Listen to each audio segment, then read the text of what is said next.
Damn. Yeah, literally, what for? He didn't even touch you. Hey everybody, welcome back to the Stoneface Reactions. I'm Theta, this is Lessons, and we are back with, well, not another, Macross Frontier episode, but actually the Macross Frontier movie, the first one, which name is... The Fall Songstress. Sorry, I heard you say the Fall Songstress. False. False. Yeah. Yes. Sorry, I don't have the prompt in front of me, so it's kind of hard to... Anyway, before that, though, I guess we should do some comments. I should state ahead of time, it's been, what, 3 weeks since the last time we've seen Yeah. anything? It's been a number of days. So, if I seem a little less on the ball with it, it's because my memory has always been shit. So I have notes, of course, to go over later, but I'm just trying to explain ahead of time if things don't click in the immediacy that they were doing before. All right. Got it. Again, all of these are going to be from YouTube, obviously. So we got VF19S Excalibur from the episode Angel Knight from Macross 7. You guys have some takes that are almost prophetic sometimes. Makes me look back and realize I never put that much thought into the tech and biology of the series. I'll leave it at that to avoid spoilers. Well, yeah. By the time we get to these comments, we're already finished Frontier. So I mean, it's entirely possible you could spoil something. We're not done with Basara and gang. Yeah, or spoil it for someone else who's just watching along with us. So you would be no good in a time travel scenario. You do not understand chronology, I feel like, because this is the second time you've said that as though that was true. Well, no, I'm talking about people who are watching it on YouTube. Yes, and by the time this video comes out, they'll have finished Macross Frontier because this is coming out. How are you going to spoil it for them when they can't hear you say it until they watch this episode? Yeah, okay, let me explain. I'm talking about the comment at the time the comment is made. That's what I'm talking about. Well, so here's the fun thing about time travel is this comment was made in the past of when we're saying it now, and they will not be able to hear you say these words until the far future when this episode is on YouTube. Yes, but I'm making a comment about the scenario that happened in the past and could happen in the present and or future. Right, because you can't spoil them with anything you say about... I'm not talking about myself. I'm talking about the commenter. Right, I'm saying you cannot spoil... Okay, maybe I misunderstood you, because it sounds like something you've said before about spoiling somebody else for a thing that you're not going to say because they haven't finished Macross 7. Despite the fact you can say anything about Macross 7 right now, because by the time they hear it, it'll be done. Anyway, next comment, also from the same commenter, VF19S Excalibur from the episode Sound Force, also from Macross 7. What do you mean you don't see a use for Gear Walk, Theta? How are we supposed to rescue damsels in distress at high speeds without it? Have you not been watching? In all seriousness, Gerwalk is an acronym for Ground Effect Reinforcement of Winged Armament with Locomotive Knee Joint, which doesn't explain shit. But hey, you can pick stuff up while zooming. I mean, it reminds us of another series that we're watching concurrently to this, which is Gundam Seed, and it has also kind of wacky acronyms as well, like the Zodiac system and the Gundam system and all that, I think at some point I was going to post a response to this. Specifically, I think that we see more people rescued in jet form than in Gerwalk form. Suppose. I've seen more people get caught in an open cockpit of a jet just flying by. Or, like Alto just jumping out of the jet with attached by a cord and just grabbing somebody and pulling them back to the jet. Because in most cases, we're in space now. Yeah. You're not going to fall by gravity. You're getting pulled away, in which case, you catch somebody. Yeah. But I think the most famous rescue was a Minmay in the opening, the second episode, I think it was, where Hikaru is in in Gerwalk Walkers. They're diving and they're going around, and he opens the cockpit and she sort of falls into the cockpit, but it's in Gerwalk Walk. First, and then it happens again in Gerwalk mode in Do You Remember Love? If they don't use the arms, then being in Gerwalk mode does not matter. Well, he uses the arm first. He has an arm, and then the arm gets detached, and that's when she ends up in the cockpit in the original series. And then in the movie, he does when the gravity shifts and everybody's going sideways, he follows Minmay and grabs her in their arm. And that's when they crash, and their version of the crash into the unseen side of the ship, kind of thing. And then Alto tries to do that here, but kind of fails. And the only reason why he succeeds saving Ranka is because the dome closes automatically. It has a bubble thing that That's happens. what I was going to say. Episode 3 of Macross Frontier, what I would think would be more the bigger one. But then again, I have recency bias. I can recognize the bias at play. Oh, okay. But you're looking at me all confused, as though you don't understand that I just watched Macross Frontier well after SDF Macross. Yeah, I know. It's just I didn't understand the term. It was like the first time I heard it, or maybe I heard it before, but I didn't. First time you heard what? The bias. Recency bias. Recency bias. Oh, we've discussed recency bias before. Yeah, but it just didn't click on my mind for some reason. It's like I think mainly it comes up when we do like character rankings. Obviously, the characters we've experienced most are the ones that are at the end of the show. Not most. The ones that we've experienced most recently are the ones at the end of the show, and thus we have a stronger, not attachment to, but a sentiment. That's why maybe when we do the character ranking polls, we need to put the older characters at the top, so that you have, because that's the thing when we're doing character polls, right? The earlier characters you give more of a authentic rating to, and then you start getting tired of this shit, and you just start giving.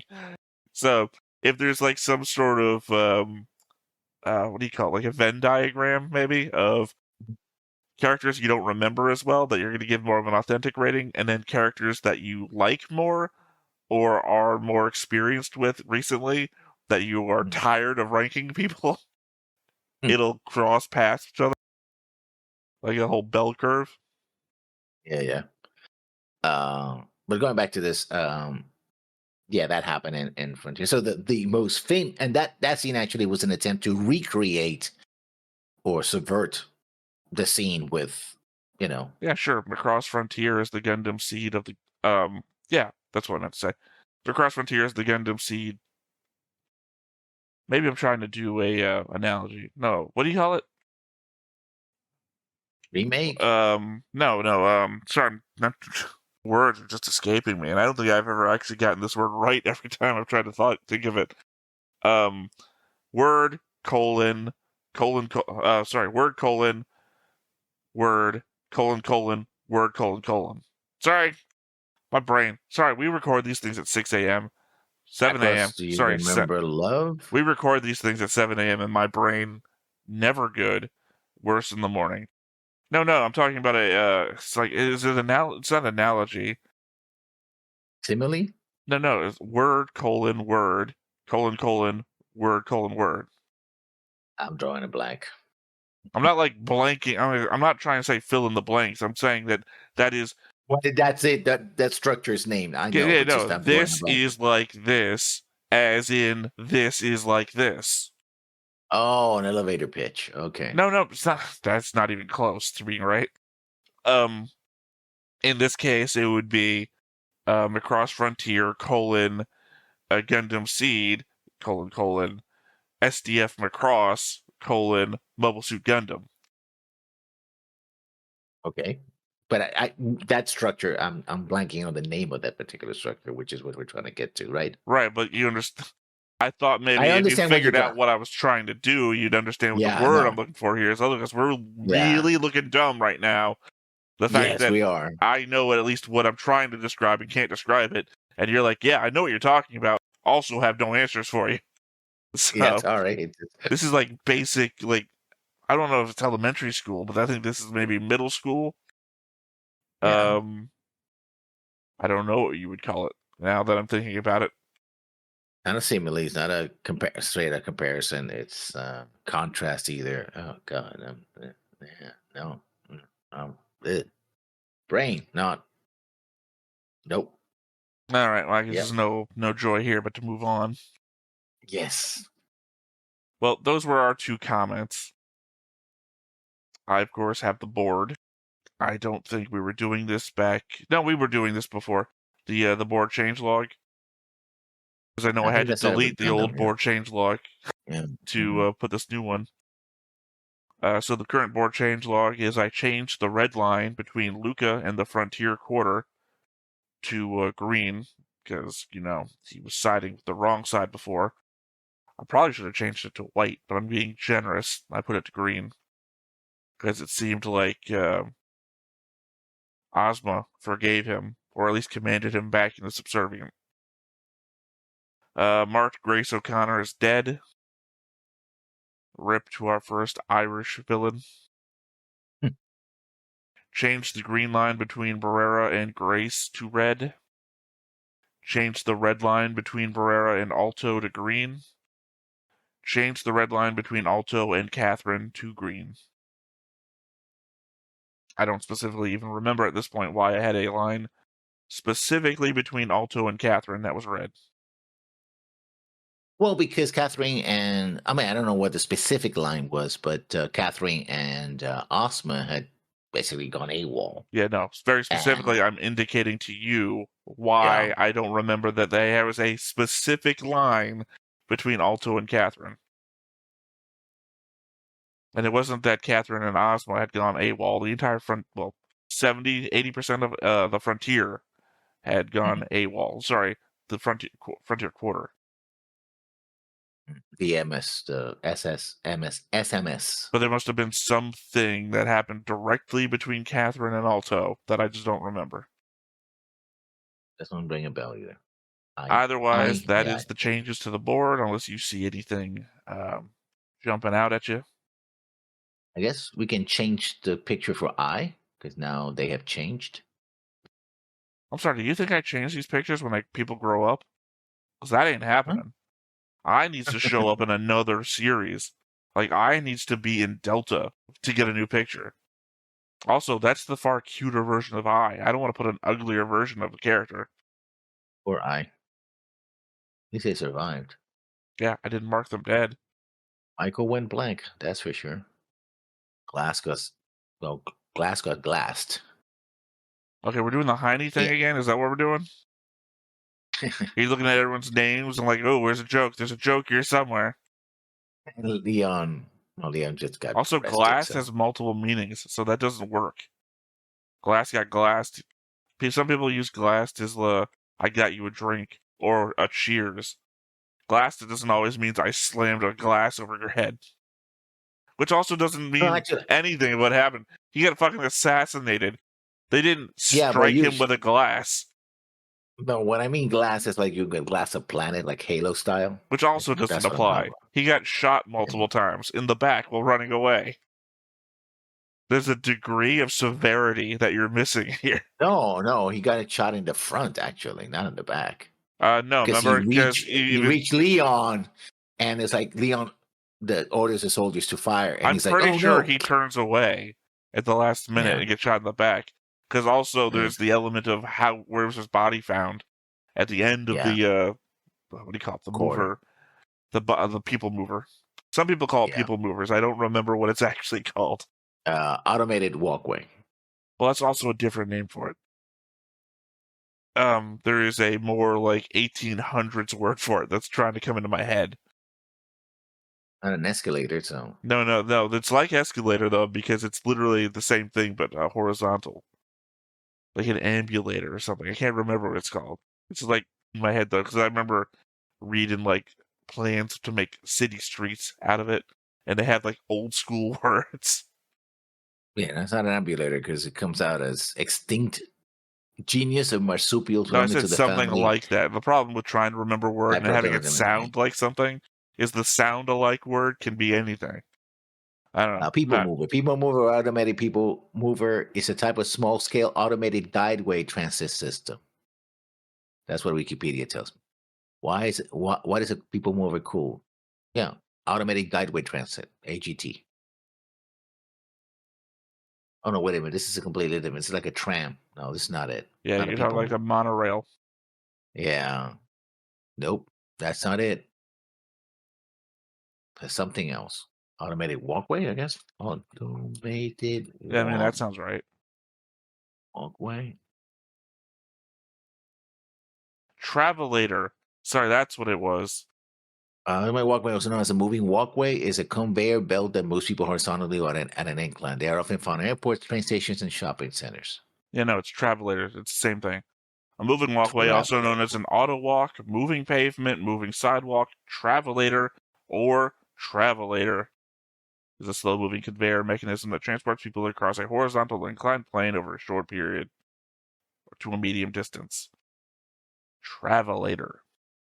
Which, by the way, happens to be one of those happens to be in Macross Frontier, I think. I guess sort of. They're also in Gundam. I Yeah, point but them out all the Gundam, they time. are. Yeah, no. You're using a handrail. Not all Gundams are handrails. Sometimes they're literally just like little pads you put your hand on and it pulls you forward. Yeah. I guess technically the act of you putting your hand on it and the fact it's moving forward just kind of propels you forward without your hand having to stay on there. Yeah. Because I see them in a bunch of Gundams. I remember I brought it up to Griffin and he's like, I don't think that's right. Because they're like just little turny pads that are just on the walls. The same thing that would occupy the space in Star Trek with those like blue not blue, the black, like, what do you call it, display panel walls. Yeah. You know, you're walking down the hallway in Star Trek and it's always like a black panel that goes all the way across, and at any point you can just stop and just like do stuff. Yeah. But we got artificial gravity in Star Trek, so actually that's pretty good because you just touch it and where you go, right? You don't need to. It doesn't need to run all. The only thing is, how do you stop on the other side? Yeah, I guess you have to grab. That's what I just tried. It's a little rotating thing. So technically, I guess you could just touch the bottom of it, but you'd have to be real quick, I guess, because otherwise it can propel you backwards. That's why the handle thing works better, because once it stops, it's like, oh, okay, stops. I don't think so, because it depends. It might rip your arm. Like it stops. You keep going. Well, no, because at some point it's going to turn around the edge, and you're like whipped, and No, because what happens is it's just an arm that pulls and stops, and then when you release it, I guess it. Well, that's what I'm talking about. If we're talking about like the rotating thing that goes around, it's going to rotate around that edge, and you're going to get whipped as it jerks back in the other direction. Yeah. You've got to let go at the right point, but you're still dealing with the same thing of forward momentum. Yeah. You've literally got to let go the moment it stops around the corner edge. The arm has to be pretty slow, otherwise, if you, by mistake, you keep grabbing the arm at the end of the wall, whatever, you're gonna rip your arm off because your body's gonna go one way. There's a lot of problems if you're thinking about zero gravity. I mean, at some point, you're gonna have to have like somebody whose job is literally to go down the hallways and make sure someone's not stuck floating in midair in the middle of the hallway, unable to reach anything. Yeah. Like, oh no, just pat him in the back. It's like a naked person floating in the middle of the hall because I took off my shirt to try and whip the thing to try and catch it, and I lost my shirt. Then it was my belt. And look, man, I know I'm floating around all my clothes. Can you help me out? Clothes are everywhere. The guy turns around the corner and the pants hit him in the face. Like, the hell is this? Why are you only wearing socks? My socks weren't long enough to reach anything, so I didn't take them off. That would be a good comedy bit. I'm sure it's done. I mean, that's the thing about zero gravity. If you get stuck in the middle with no momentum, you're just like stuck. Yeah. Well, I mean, you can kind of swim in because you are in a fluid medium. Yeah, I mean, it depends. I've seen astronauts. My tongue Ocelots. today. You've seen ocelots do Yeah, it. astronauts do it in the. Well, Let's the see. thing is that the ISS is large and not so small enough that I don't think there's any room for an astronaut to get stuck anywhere without having There's a a space. thing to touch. I mean, No, but I've seen them like do the swimming motion, actually move I've because seen them they're in do a. it, but I've seen them do that propelled. Yeah. Like I've seen them touch their feet against a thing and then swim, which is like doesn't fit into the argument. I guess you can, because you are in a fluid medium of air. So if you Yeah, push which isn't the the air itself, greatest medium to swim through. true, but it Also, gives you just technically, they are enough. also in a gravity environment, just a low gravity environment.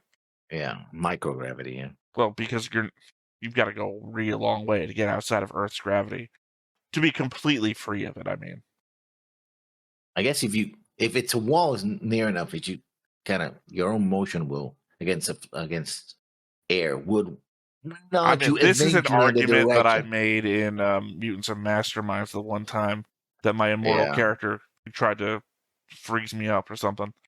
So I ripped my own head off and used it to propel me. I'm going to Yeah. throw it or something. I can't remember what I did. Dumb. I hate that game.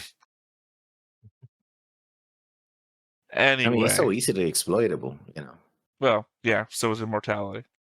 Anyway. I, of course, have my notes from the last episode so that we can go into the movie with some sort of continuity. Well, continuing my streak of hearing songs in anime and thinking that they sound exactly like other songs that I grew up with, I was listening to the opening song of last episode and something struck a nerve in my memory, but I couldn't remember the lyric of what I was trying to remember, which is a great continuity to this whole thing where we've discussed a lot of stuff that we couldn't remember the names of. So I went to one of those sites that you hum a song into and it tries to figure it out. Well, it got it. Nothing's Gonna Change My Love for You is the name of the song. And if you are watching this, I'd like you to pause for a moment, look it up, and hear what I'm talking about. Now that you're back, I'll also say that I hummed it twice, just to be sure. And the second time, it shot back this Japanese text. I'm passing on to Lessons here to confirm it for me, what it is. I see the Japanese kanji, yeah. I mean, do you remember love? Is that what you're trying to say? So even a bot designed to listen to people hum music thought they were the same. Yeah. I hummed it once, trying to figure out what the song I was trying to think of was that it reminded me of, and I got Nothing's Gonna Change My Love for You. I hummed it Do you again. remember? Yeah. I hummed it Do you remember again love? just Yeah. to make sure, and the second time it popped that Japanese text out at me, and I looked it up, and it's like, oh, it's a song from, I guess, Do You Remember Love? So it is the song from Do You Remember Love? even Imasuka. even a bot designed to detect humming thought, these two songs are so alike, I spit both of them out. I mean, they do sing that song during the ending. It's one of the songs that they use in the back for and those forth. of you who might want to hear the hum is oh yeah, that's Do You Remember Love. That's nothing's gonna change my love for you, which came out a long time before Do You Remember Love. Multiple versions, by the way. Yeah. Multiple versions of Nothing's Gonna Change My Love for You, I mean. Gonna change my love. Yeah. Nothing's gonna change my love Yeah, for you. Yeah. Now that I was like, that's the song. That's what I'm saying. Songs I grew up with, I'm like, there's something here. The same way that we watch Gundam Seed, I'm like, wait a second. I know this song from somewhere. Masuka, yeah. I would say Masuka. But my point was, again, a bot designed to detect songs. It got the same thing I was getting. These songs are so alike. Well, that bar, because then it changes something else that is not. Well, here's the thing, though, is that's clearly the main. That's clearly the main bar, though, because that's what the last episode of Cross Frontier decides to start with. Yeah, because it starts dun dun dun dun dun dun dun dun, and that part is not part of Look, the. I believe that we all understand that the chorus is the most important part of a song. Yeah, but at least I'm talking about the fact that it's copyright. They didn't violate copyright. You know, Well, no, I mean, I don't I know. think Vanilla Ice proved to us all that all you have to do is change. It's more like dun dun dun dun dun dun dun dun. That's Yeah, all that I had to change. yeah, But again, it's the idea that the Macross Frontier final episode starts with that. So they obviously thought that's the part you would recognize, but that's also the part that makes it the same as other songs. Hmm. Honestly, the tech factions are giving the Ghost a bad name. First, it was the X9 Sharon Apple used against the protagonists. Now the Galaxy has V9s, which also a bad name if you are a fan of history. Mhm. Uh, and I guess rocketry. But being used against the protagonists, the first time I rally for a specific model of fighter to get a chance, it turns out to be the bad guy only fighter craft. I mean, I know Luca's wingmates are also ghosts, but right before the end, he was really kind of in the gray area on which side he was on. Mm. Yeah. Oh, I mean, that's the whole one of the things about going back to Macross Plus, that you can't take the person out of the system. Like You that can, though. ultimately, I mean, You literally that did. Sharon Apple did, and then the Galaxy did. You yeah, literally but they can take lost. the person that's, well, it's not my fault that they're antagonists. Yeah. I feel like if the protagonists had ghosts, they would have won. It's like nothing in the No, writing. because the Actually, protagonists well, they had ghosts it's in the funny. first It's episode. funny. I did have an extra line on this note, and I deleted it because I thought it would sound stupid and cause an argument. But since we're literally having that argument anyway, I had written it's. I guess it's because they couldn't love, and I feel True, like that's the argument you're starting to make. but that was not the argument I was saying, because the ghosts actually get used by the Frontier in the very first episode, and they also lose. And yet Luca has them as a wingman, and he just lets them go off and they win because they're on the protagonist side. As I said, the fact that my favorite model of fighter just only gets used by bad guys is the only reason it loses. And arguably, it is better than being a manned fighter craft. It can do more than a manned fighter. The shit that Barrera does in his is only because he's not in the fucking fighter. It's doing stuff that would kill a normal person, not because he's a cyborg. It's because he can do it at range. He's doing oh god, not Gold. What's his name? Starts with a G. From Plus, your favorite. Oh, yeah. No, Gold was the And bad guy from SDF Macross. oh no, talking about Gold. Yeah, Gold. Gouild. Yeah, he from Macros Plus, the Gould. guy who was doing the. Gould, not Oh yeah, Gold. I was saying Gold, which is the three named guy from SDF Macross, the bald guy. Yeah, I was talking about Gould. Gould, he was doing it from inside. But your argument was, yeah, if you're doing it at range, somebody could jam you or whatever. Barrera does it at range, which is why his fighter jet can do all this crazy shit. yeah, but Alto was keeping up with him, so Because he's the main character. It would be shit if your main character couldn't keep up. Then in that case, you would just have Michael like, oh yeah, but I can shoot him no matter where he's at because I'm the expert sniper. And then yeah, Alto would have to like power through anyway after Michael dies to be able to keep up with him through the power of love and friendship. Yeah, I got that an backwards. anime, It's supposed to be and or, but I said or and. an anime. There's a power of God and anime on his side, basically. Yeah, like you said, it's plot armor. I hate it when it bites me because I appreciate villains because villains have a more interesting character arcs. I feel like even if I don't agree with what they're doing, but in this case I do because that's one of our arguments.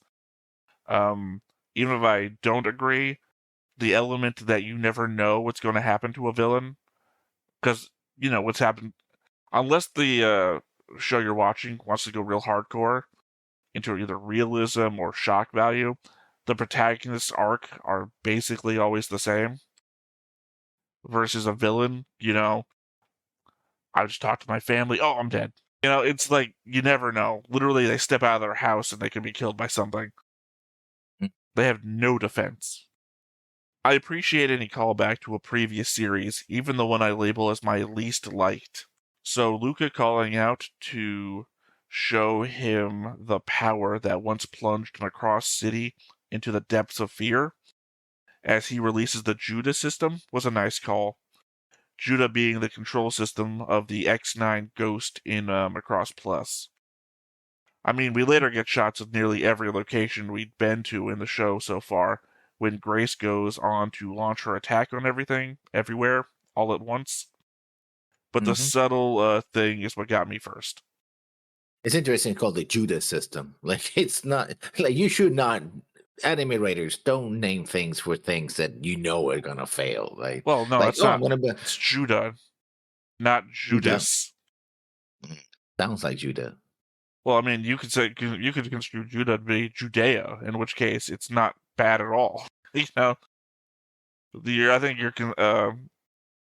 you're misconstruing Judah and Judas, because I don't think there's a H for S in Japanese like there is for other letters. Yeah, Judah with system Macross, right? And the whole discussion of whether it's a good idea or not. But anyway, that's a different story altogether. What? Oh, I thought you were going to try and correct me on something. No. Just checking. Yeah, you went into Google mode, so I was waiting for it.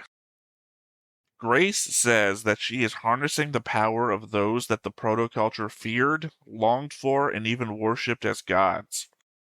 And it's been a while since we've recorded a Macross video, so my memory is a bit hazy on this.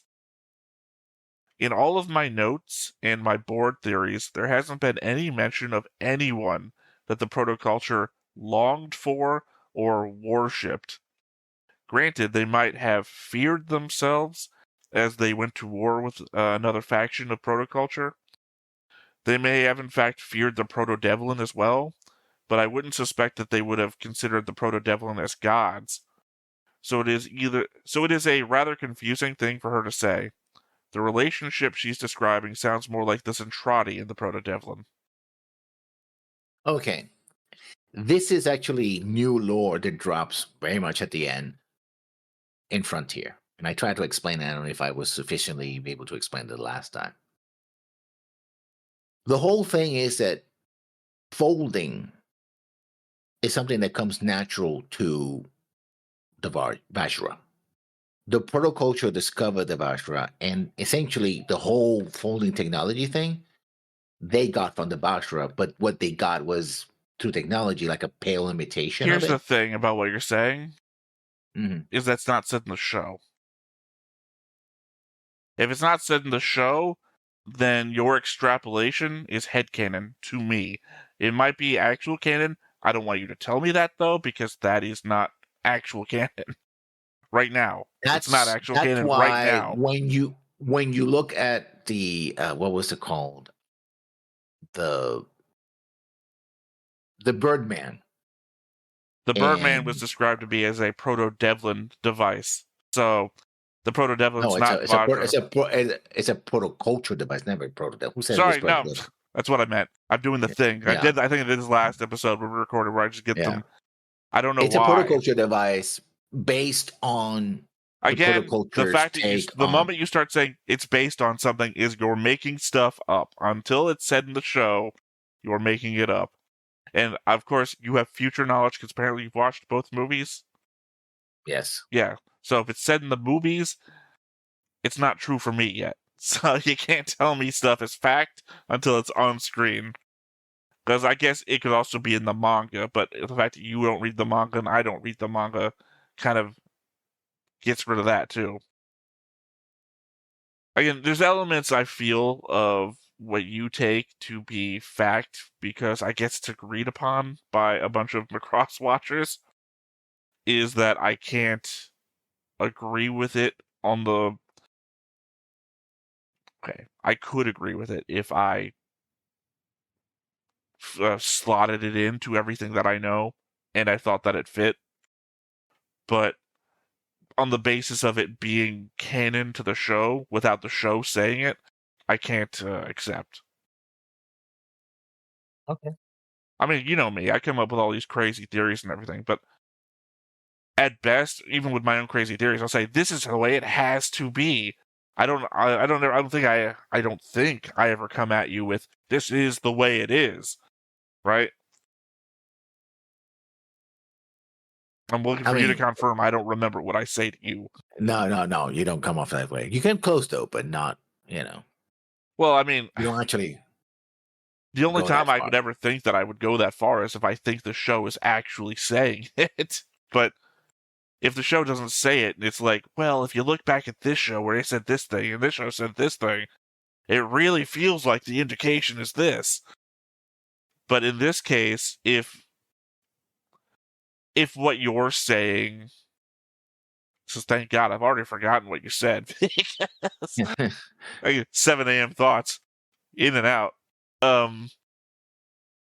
What I'm saying is if the show itself doesn't say it, then it's not exactly canon. If you're extrapolating information that I don't feel like fits the model of what the other previous shows have said, then I can. Well, again, we could debate it, but I don't see what the point is because you're going to agree with what you agree with. I'm going to agree with what I agree with, and we're both going to walk away having a pointless debate. But I don't think we can call it canon because it's us filling in the space with whatever we think is right. And then any number of people can do that, and then there's any number of canon at that point. Okay. Yeah, the head nod. We could say it's. Let's leave it at that. Then. Like I say, there's no reasonable way we come out of this without me thinking you're coming off smug. So, all right. What do words even mean anymore? Another grace line describes the Vajra as spatio-temporal life forms. Spatio relating to space, temporal relating to time. So space-time life forms. We are all space-time life forms. We have yet to encounter anything that wasn't a space-time life form. Even the pure energy proto-Devlin were space-time life forms. It's meaningless verbal spew. I think it's trying to describe their ability to travel in time. No, like the bird space fold, like space fold technology, basically. They didn't say space fold life forms. They said Grace said spatio-temporal. That's why the SCF Macross is called the SCF Macross, the Super Dimension Fortress Macross, because it has a I think it's called Super Dimensional Fortress because they wrote the name and then made a show around it. Yeah, but in universe, that's why it's called that. It's also not bigger on the inside, so it's not like the TARDIS. It's about its ability to travel faster than light and space folding. It all has to do with that, basically. Right. I'm just saying it's meaningless word spew. And also remember, what was his name? What happened on the board? So let's look at him. Richard Burler. What he wanted to do. Remember, he wanted to find Minmay. Well, he wanted to connect the galaxy. Yeah, but the reason why he wanted to do it, because he wanted to ultimately find Minmay. Remember, Minmay is missing. I really don't know what your point. You might want to jump to the point part because I don't know what this connects. Okay, the Mega Road went missing not only with Hikaru and Misa, but Minmay was also aboard. I understand. Like I said, jump to the point part, and you started going. Well, let me start the build up. No, get to exactly where the Richard Bryler part connects to. Richard Bryler wants to find the Mega Road and reconnect back to Minmay. Right. The thing is that the Minmay he wants to reconnect to will be the younger Minmay. I think by this time. Yeah, he wants to go back in time. We had a whole debate about this too. So he believes that the Vajra have that ability because they are masters of the space fold because it comes naturally to them. That's what he wants. Right. We also debated this point about how he could be right or he's most likely wrong. And nothing the Vajra have done have proven him right. Now, well, they do have greater mastery over spaceful, not time travel. We Time haven't travel seen is the that. element we were talking about because that's the element he Yeah, wants to do. And the Vajra have not proven any ability to do that. yeah. So in this case, we're So I using the think word that temporal for no reason other than the fact that okay, they yeah, exist in time like everyone else. We humans are spatio-temporal beings. yeah, but we cannot. The word Okay, spatio does not have anything to do with folding. It just means relating to space. You are a spatio creature, Lessons. You are related to space. You exist in it. time. Yes, I know, but I think in this case it was meant to do that. Again, it's word spew. It's technobabble. They are just filling in words with the thesaurus. They could have said they're fold creatures, and it would have been way more apt. I'm not even upset Yeah, about take the this. level. This is the point of the debate that just gets me energized. Of like, this is stupid, pointless shit, and you're like reaching as hard as you can to make it fit. I think it does fit. It's just a way, you know. I mean, like most terms, I can always break down every term into the most basic thing. Go like, yeah, that's doesn't make any Yeah, but sense. at least at some point it should apply, and you don't call something special for being the same as everything else. I think, oh god, I forgot the name of the movie. The family, they all have powers. It's like a Pixar movie. Uh, oh yeah, I don't know Once what you're talking everyone's about. Yeah, special, nobody will be special. That sort of thing. yeah, That's what I was hmm aiming for. Missed the mark when I forgot the name of the movie. yeah. And I know what you're talking about. Yeah, but so we're all spatio-temporal beings, and that we are all related to space. We're all related to time. Nothing in that description applies to any ability to do anything. Like they're not masters of spatio-temporal dynamics or something. Like she doesn't say that. She just says they're spatio-temporal creatures.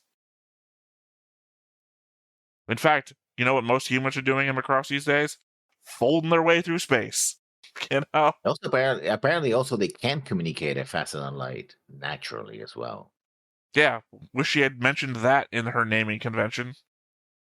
Again, just saying that Just they're fold creatures would have been that too, because they kind of communicate through fold. Literally, I anyway, have decreased the word count on her description with 4 letters. you go on. All right, well, speaking on the Grace hate train, Grace really fucked up. Instead of attacking everywhere in one go, all those Vajra she sent to attack humanity across the galaxy, she should have called in to overwhelmingly defeat the fight that was on her doorstep. The Vajra could already fold through distortions in space, and we were told that she had the ability to create fold space architecture. So she could have surrounded the space the fight was taking place in with faults, preventing anything but the Vajra from coming. She could have overwhelmed the Frontier's assault, destroyed them, and with the only group out there that knew what the threat was and how to stop it gone, then launched the attack on the rest of the galaxy. In this way, I feel like Grace was nerfed for the end of the story to make her more easily defeatable. She'd been playing the long game for years, and right here at the end, she loses that quality called patience. I think it was designed to show the scope of the threat, right? That she could do that, and it was just showing that she could do it, right? I mean, we don't know how successful those attacks would have been anyway. All those places have fleets to defend them and stuff like that. Like Earth is literally surrounded by a massive network of I defenders. think the threat is the fact that the Vajra had adapted to most weapons by that point, and that the only weapons that were now effective against them were in the hands of the Frontier because of Luca and his father's company, brother's company. I don't know who's in charge of the company at the moment, but I think it's the older brother. I'm not really sure. yeah, but those are the only weapons that were clearly effective now. So even despite all those fleets, I think they would have been torn through the same way that if Proto Devlin had shown up. I mean, I Yeah, I get think what it you were was more of saying a. that showing us those things makes the threat larger, but it also makes Grace dumber. And I understand that you kind of have to show us all that because, one, it's the visual payoff. Hey, look at all these places. You remember all these places? But at the same time, Grace is smarter than that. Hubris, arrogance, ego. I think it's the writing. I think the writing needed her to lose, so she lost. Like, again, the entire series, it's been her playing everyone off, and the indication that she's been playing them from the very beginning before the series, and now she loses the patience and goes for the end game just like immediately. And also, it kind of, if that doesn't happen, then everyone else showing up to help them, like at the end, it's wouldn't work. Well, it doesn't work. No, that's what I'm saying. It doesn't work. The one. Yeah. Well, I think no, because the sequence of events is that the Frontier Quarter has to show up because Grace only merges with the Queen and the whole network. I'm not talking about confusion. I'm talking about later on. We're like, oh, everybody show up and fleets from Earth. No, I'm saying that wouldn't happen. I'm saying that wouldn't happen because they already established that Grace can establish fold architecture. She could create faults, and she has control across the entire galaxy. She could stop everybody from folding anywhere. In which case, the only things that would be able to fold would be the Vajra, which would then all swarm in and destroy the Frontier. No, I'm saying that from a plot perspective, if you want everyone else to show up later on to help the Frontier, right? You have to establish. You're doing what I'm talking about, which is saying that they have to win, so this is how they're going to win, which is to say Grace has to be stupid. I understand what you're doing. You're doing the same thing, the same reason why we have to show Grace attacking all these places. It's cool visually, and it's a real good, like, emotional payoff. Like, I can't think of any example, but they're all jet movies, ironically, or fighter jet movies. Like Top Gun, right? Where the guy you think got shot down earlier. Oh, I'm here to save you, Maverick, Or everyone comes in, like, you get all these calls from, like, maybe ships that we've heard from before. Like, even the Macross 7 coming in,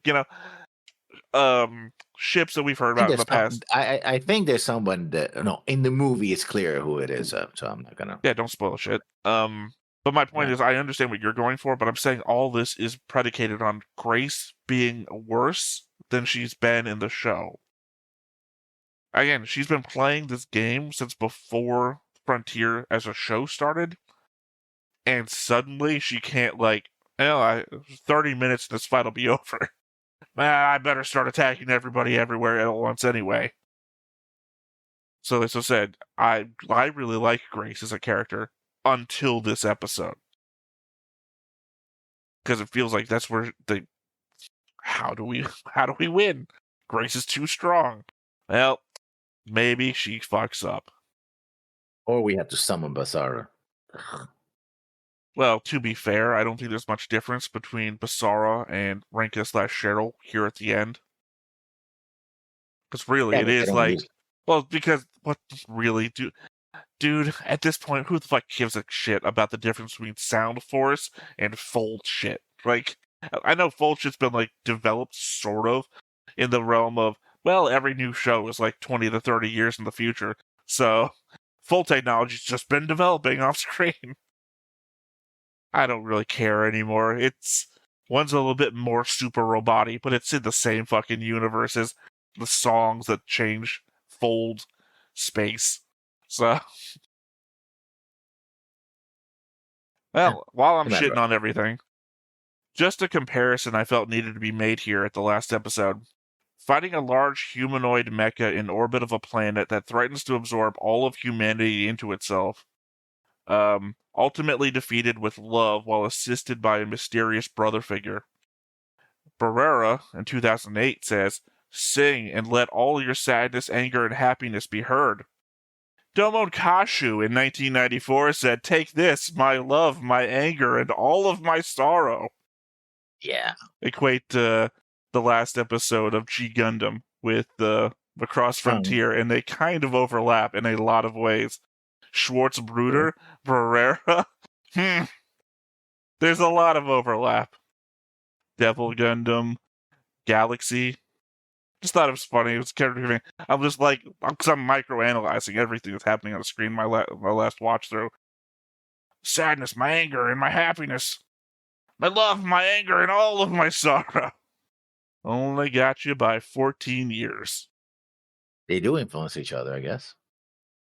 So just a note so the audience recognizes that I recognize it. Renka cured Cheryl of the disease and seemingly made her just like herself. So I think we had some sort of discussion at the end of the episode about Cheryl's status, and I don't remember, but I may have said something about Cheryl still being infected or dying or something. So I just want to make sure it was clear that I recognize what's going on. So the Macross quarter cuts a hole in the galaxy with a pinpoint barrier on its arm, right? Then Alto flies in with his Valkyrie and cuts a hole into an inner chamber where Renka is being held. That is now 2 holes in the ship with nothing between Renka and space. Alto flies in with full gear and flies her out of the hole to his Valkyrie. Even if the room she was in was somehow fine with a giant hole to space in it, Alto still flew her out of it into space. Nothing comes of that. She's just fine. By the time code of the episode alone, she'd be exposed to the vacuum for about 10 seconds, which is enough to cause a loss of consciousness and an embolism. Not life-threatening for such a short period of time, certainly, except for, I don't know, the fact that her singing is what's keeping the Vajra on their side during the fight. I think by this time Cheryl is also joining the singing. I was hoping you were going to remember that. I also have a sub-note here. Sure, Cheryl is picking up some of the slack now, given that Renka gave her that power. But I mean, it's dependent on what you think, how powerful Cheryl is. Is she a second Renka? I mean, by this time, yes, because essentially she has the same organisms in her as well. Which is what was Renka killing her had to in the develop first place. through the entire series to be able to realize this power. Cheryl just and got it. Cheryl's a Nome, so that doesn't really mean anything, though. As you indicated last episode, this isn't even a note now, this is just memory of past arguments, that her Name powers were just Birdman. Yeah. Yeah, so her being a Name literally means nothing because you've ruined it. The whole Name bloodline thing that you let me sit on since Zero, without debating this fact, is just now suddenly, no, it was Birdman. Just her Birdman singing. Birdman heard her singing and did stuff. Yeah. Yeah. Pretty much. I don't know, there's an element that I hate you. Why? You didn't want me to spoil anything, so that was a spoiler. Literally, that was self-encapsulated. You could have mentioned that while we were watching Zero. You know, when Birdman starts doing stuff, you'd be like, oh, the singing, that was just Birdman doing stuff. You let me watch all of SDF Macross, the movies, then Macross 7, and then at the very end of Macross Frontier, you're like, we'll pull out this card here that I've been waiting to argue about. It was actually Birdman in Macross Zero that did everything. You know why? Because originally I was confused. When I did say that when I watched Zero, I was like, I felt that there was sort of, the first time I watched Zero, I was like, this feels very mystic in a way that I didn't kind of like. I mean, I liked the series overall with the OVA, but it was kind of fussy.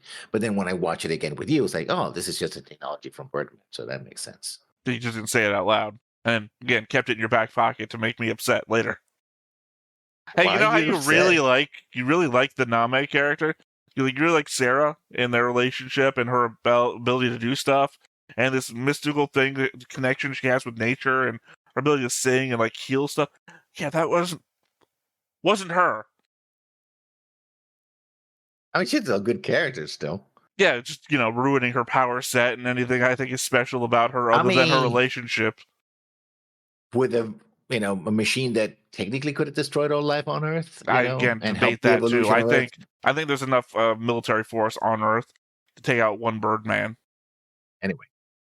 Anyway, fuck you. Again, it's not so much that you have the debate; it's that you held it off for multiple series. We are what? I don't know, like a year out. I feel like, and you pulled that on me. Yeah, well. I know I marked Grace as dead, but I don't believe that she is. She smirked right at the end, and I don't think Grace learned some high-minded lesson about the strength of humanity right at the end either. I think she figured it out for herself, even if the galaxy was being destroyed. At the end, just before the credits, Barrera is watching Alto fly around. As the camera pans by him, there is another unidentified piece of tech in the foreground that he turns and looks at. His mouth opens in surprise, then he smirks. We know that Grace has had the ability to transfer her consciousness. Yes. Mm-hmm. And in that moment, she did have access to an entire galaxy of Fold network. I mean, she could have survived in some form. I don't know if we're going to ever see her again. Now, my last note here, then. I don't remember what things I said at the end of last episode during our reaction to it, and I would think I would need to recant. So instead of doing that, I choose to recant nothing. Anything I said in these notes overrides what I may have said before, but otherwise anything not contradicted stands. The battle here was better than the final fight of Macross 7, visually and emotionally. But for as much as I enjoy the Renka/Cheryl duet, I still prefer Light the Light by Firebomber. Really dying to see their crossover, but that's last in the lineup of Frontier reactions. I'm not looking forward to that. Because you haven't seen it yet, right? I haven't seen it. I don't know why you're not looking forward to it. You like Renka and Cheryl. I do. I just don't like the other half. You don't like the music, Firebomber?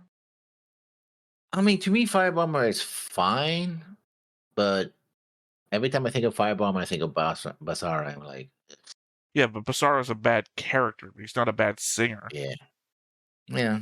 But also, to me, that the music was. You don't think that Cheryl and Renka could elevate Basara as a character? You don't. Here's the thing. What does Cheryl do to Alto all the fucking time? You don't think Cheryl would do that to Basara? The problem with Basara is that in his own medium, there's nobody that fucking prods him and forces him to say shit. You think Cheryl would fucking leave him alone? And she wouldn't put up with that shit. Also, he's like a competing idol. What? You don't let your competition alone? I don't feel like Cheryl ever let Renka alone. He doesn't care. It doesn't matter what he cares about. Cheryl's the one who's not going to leave him alone. Cheryl is annoying. I mean, what? I don't think Basara comes back for this. Does he? I don't know. It's a Firebomber crossover. How the fuck would Basara not come back for this? This is the same band whose fans were happy with cartoon standees and a boombox. So that tells you how deep the music goes. We're like, you're insulting me now for no reason. The music is deep. It doesn't. You're seeing how deep the concerts are. The music is deep. I said "Light the Light" is for me the best song in all of Macross. It is a pretty deep song. Lion. I prefer Lion myself. I know you do. I'm just saying that Firebomber has some pretty deep songs. I think the depth of the songs is why the audience is willing to, look at a couple of cardboard standouts on a boombox. Like, those fucking assholes, but damn it, the song is pretty good. I'm gonna stay here for a bit and listen to the song. I paid for a ticket. I probably could get a full-ass refund, but I would like to hear the song one more time. Yeah. Somebody go rush the stage and hit rewind on the boombox. I have Firebomber at home. Literally, I have the CD. What the fuck? But hey, free cutout. Yeah. People rushing the stage to rip it apart. And not for nothing, but they did equip them with like a full drum set and an actual guitar. So yeah. They were animated, I think they were, too. Like, they would move. I'm just saying free stuff, because apparently no one's going to stop them. Would you stop an entire Russian crowd of people? Yeah. With the entire soundtrack. I'm just saying, you're insulting the quality of the music, and I think the music is the quality. Obviously, it's the people that are singing the music you have a problem with. Yeah. Well, that's what I said. I'm also Mylene is great. One person. I love the rest of the band. I just don't like that one person. So you're upset. You're not excited to see a crossover because of one person. Yeah. And I mean, No, but what's her name again? But I've said her name if you're talking about the same person. No, I'm talking about the drummer. We could just dump everyone else, and she just has to show up, and that'll be great. Well, unless you see her from the side, though, in which case she looks like a emo teenage girl. Yeah. And not the Valkyrie that you keep wanting to see. Hell, man, we could see her in a giant Centrati form with Clan. Yeah. She can wrestle Clan, and you have all your you don't want to see a crossover because we know she's a street fighter, and Clan is also like a soldier. So this thing that could happen. I don't think they would fight. I think Clan would just fangirl too much about her. Clan is not the one that would fangirl. It would be Ozma. Because Ozma is the one who's been shouting Firebomber's song names. And he's listening to it while he's driving and everything else, so yeah. I'm just saying, also, there's not a high level of difference in my mind between Alto and Basara. Alto has a personality, for God's sake. Alto, you know what he's thinking. That's it. Otherwise, on the outside, I don't remember Alto explaining his reasoning behind shit all that much. Literally, the girls have to tell him what's going on. Or Michael. And now that Michael's gone, well, Basara, you're fucked. Yeah. Preferably, Lucas should be in jail right now, so he shouldn't be around to help. But I assume the show is just going to forget all of the help that Luke has given to the Galaxy and Leon and Grace. And they're just going to, he helped us in the final fight. We're all good now. I guess so. So without any outside help, Alto is Basara. Oh, no. He actually has a personality, for God's sake. Yeah, his personality is that he has no personality. Well, he has a personality. He has a conflict with his father. Well, I mean, that's the basis of it. That Alto really has no personality. I think it's more that Alto has a backstory, and that's what you're leaning into. His backstory sometimes informs you of what you think he might do, but again, he doesn't really explain anything. And he has to be forced into anything by the romantic leads of the show. He wants to join SMS to protect. Oh, you mean like every time Basara goes flying out and starts singing songs at the bad guys because he wants to protect them and his people. He just wants everybody to listen to his song. He wants to move the Black Mountain. I don't know what Basara really. It wasn't Black Mountain. It was just a mountain. But also, he wants to sing, wants them to hear the song so that they'll stop fighting. He's trying to... Remember those discussions we have with Gundam Seed Destiny about manipulating people into not fighting? That's essentially what Basara's kind of doing, in that the music... Like, if you know the Centrati are affected by music in a way that makes them confused and stop fighting, are you not manipulating them by singing at them? Yeah. That's the same thing, then. That's what Basara's up to. He's trying to manipulate everyone to stop fighting by listening to his music. It doesn't work, and then the plot makes it so that it does work by giving him, like... Oh, yeah. God forbid idols in a Macross show sing and affect things. Yeah, no. I'm not... we got to move on, because I'm getting upset. I'm like, ugh. By which part? The whole mention of Macross 7. See, I don't understand how I can say the most random shit that has no consequence to... I feel it has no consequence to anything, and then people will up in arms in the comments. You actively, for like 27, 30 episodes, I don't like this show. Not a word. Oh, yeah. I mean, I did say I didn't like it. I said I didn't like it. I can understand what other people like in it, but that's not me. Yeah. I mean, I can throw out as many like friendly little things on the side too. Oh, this is shit, but I guess if you have the taste for this is fine for you. Oh, that fucking thing doesn't fucking understand anything. I don't think he's paying any attention whatsoever. If he was really paying attention, I don't know why he's watching shows he clearly doesn't like. Like, you can say the same shit. Nobody mentions a goddamn thing. See, that makes me feel that I'm unseen and unheard. I put your name under your camera. People know who's talking. Yeah, but they're like, that guy, who cares? Theta, on the other hand, is like, damn it, Theta, what are you doing? And I'm like, no, it's always you guys. Even if they don't know my name, the guy on the right doesn't talking out of his ass. What the fuck? Yeah. Yeah. You get singled out. I'm like, yeah, whatever. We don't care what he has to say. I don't know. So really, who is really worst off? You are, but still, you know. I mean, you're in the prime camera position. People sometimes think you host. Well, I mean, they thought Griffin would host because he was in that camera position now, so I had him speaking all the time. I told you before our nights, that guy thought I was Griffin for a long time. Wow. Yeah. It happens. I don't know. Anyway, I liked Macross 7, even though it was the super robot version of Macross. Yeah. But then again, I said that's because the music was more my style. I think people have said that you're not going to like Delta for probably the same reason. The music's more my style. Well, I will not prejudge Delta until we get to Delta. And then I will judge the fuck out of it. That's what we're here for. Well, no, I'm not here to judge anything. I'm here to react to everything. Well, I'm judgy. Yeah, I'm judgy. Yes, we are judgy. We're both very judgy. That's what we're here for. Don't give me that shit. Come on, man. Well, I'm not trying to judge. I guess if judgment is made, it's incidental. What do I write in my notes when I talk about this stuff? I feel like, right? I always preface these things. Yeah, well, I'm just saying, I'm not coming across as that's what I'm here to do.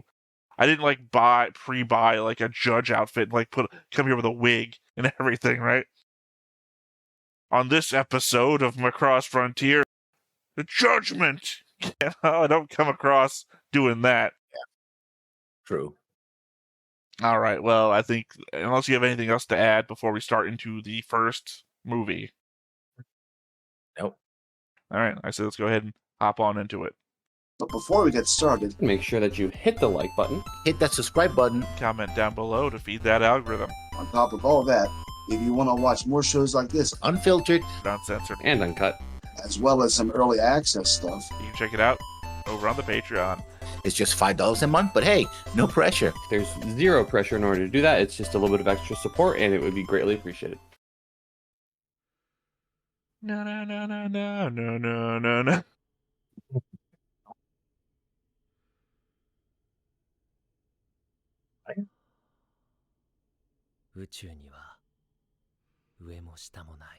Well, actually, up and down is relative to yourself. Or the galactic plane.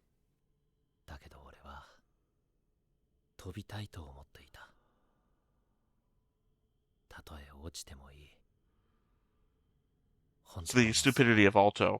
He wanted it a sky, and he thought space wasn't infinite enough. I don't think he says it's infinite enough. It's just that it doesn't have... He calls, like, a planetary sky, like, infinite. And it's like you're the infinite of space. I forgot for a moment that When I Was in Love with God was the opening lyric to one of their songs.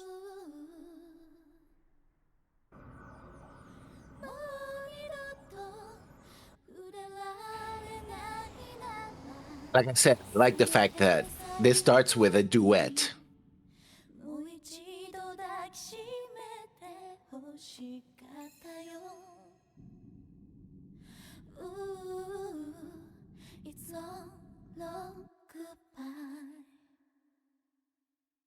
The mistake I think I might be making here is assuming that this takes place after the show.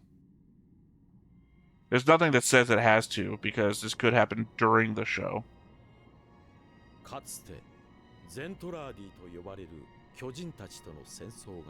And also the Proto-Devlin. You don't talk about the Proto-Devlin.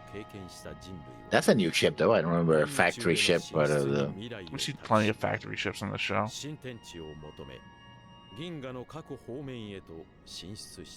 Series. I meant series, not show. Series. Oh yes, this graphic that makes no sense if you break it down.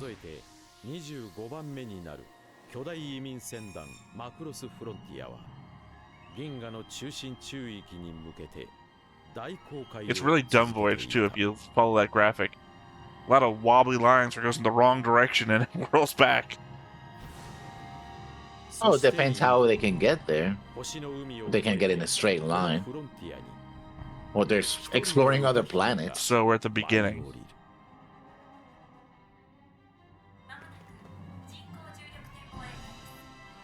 Told you Grace was alive. She's a spatio-temporal creature. Yeah.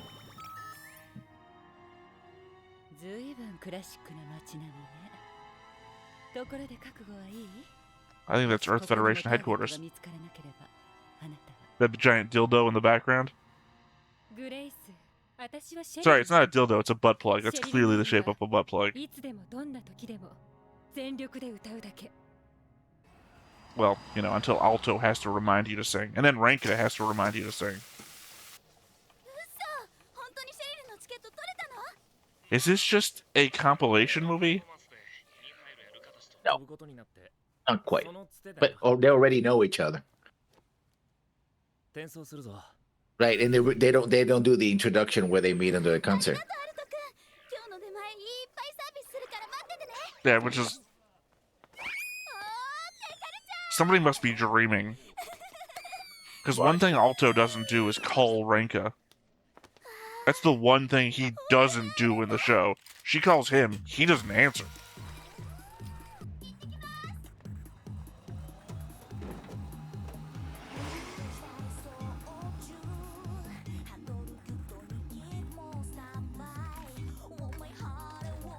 You could just use your hands.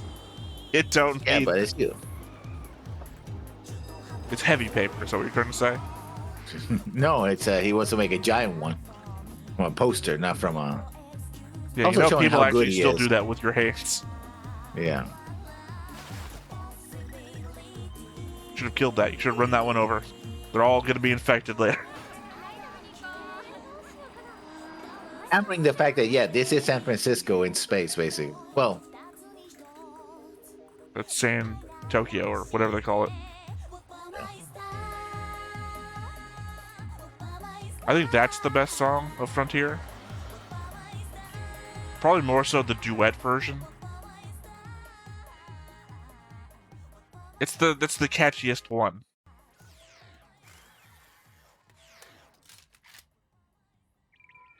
You could murder what's it called? Not murder. You could marry, fuck, kill these guys. None of the above. Well, one of them's a traitor, one of them is going to die, and the other one is Basara with another outsert coating.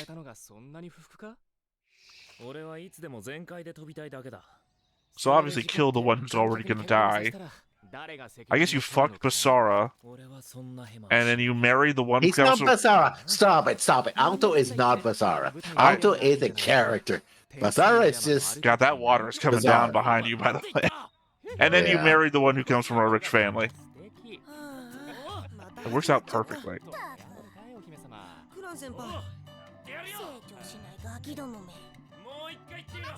Also, Clan, none of this happens in the original. Yeah, it seems like someone's dreaming. I would not be surprised if Ranka wakes up later and this was all a dream of her remembering stuff that didn't happen.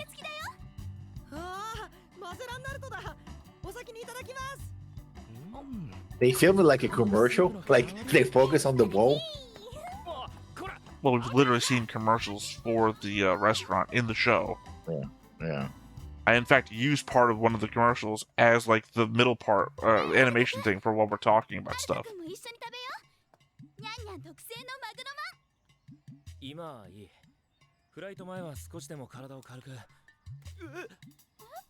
Oh, the whole, yeah. They had to do the joke again. I mean, to be fair, if your boobs looked like that, I would be more concerned than not. This wouldn't be hot. Ranka, what happened to your body? You've got grandma boobs. Oh. Hey, so America, they even have bald eagles.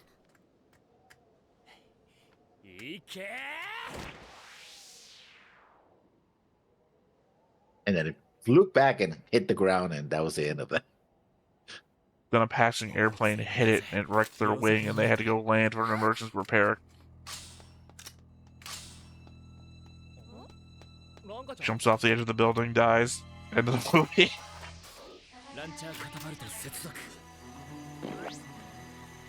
Well, that's the first time it's ever done that. Her phone can shape change and turn into other objects.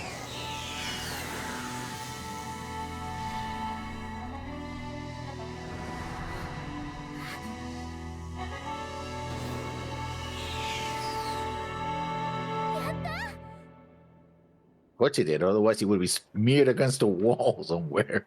Or the floor. Who is going to be the false songstress?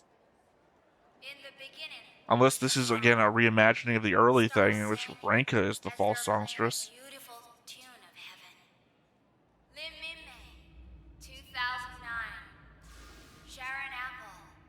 I'm sorry, are we honoring Sharon Apple?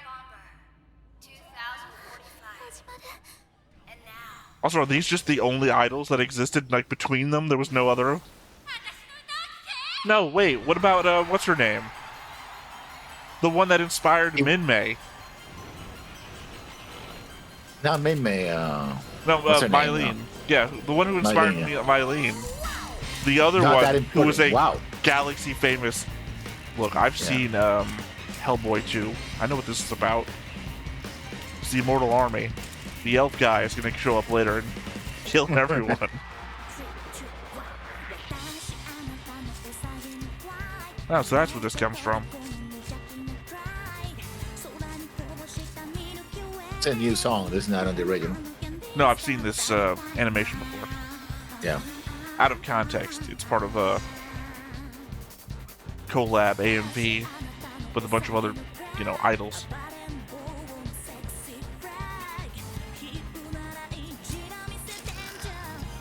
Okay. Someone's getting off on this. Yeah, no. Thank God that guy from Macross Plus is in here. The guy who's like editing live action shit. Yeah. That is just both. That is both her, right? It's not Grace. Yes. Blue-haired woman is not Grace, right? Oh, no, it's her.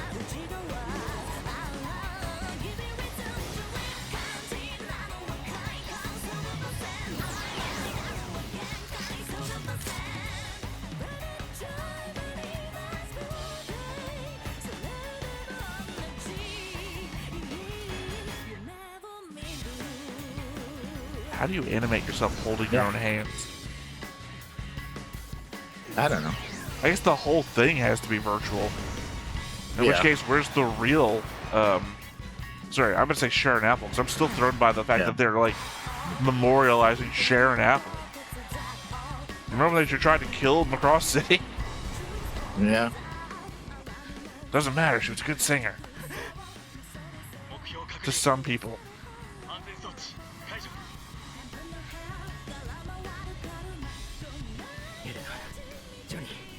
Oh, okay. Somebody's gonna die. Yeah, I'm trying to... Do I know this guy?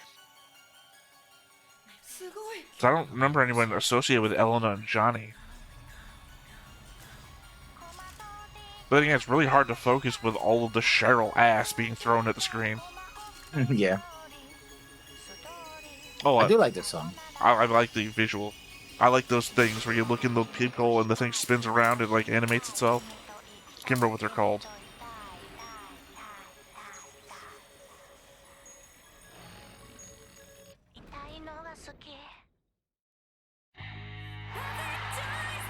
Casey. Man, the porn industry of the 2070s got to be real strong. Yeah, no, it's literally this is a masturbatory sequence because she's, you know, making love to herself. Well, the face kind of looks like Ozma.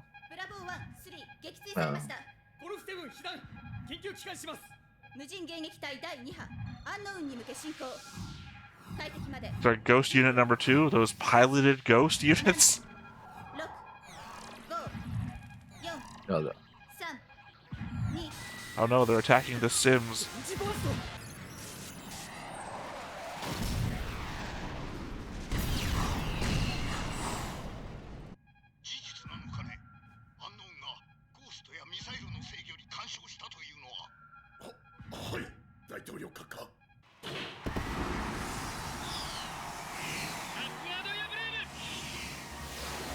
I'm surprised they cut out the scene of Michael flirting with the girls in the back room.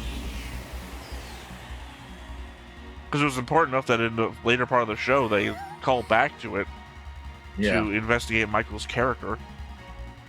Oh, it turns out she does have a band backing her up.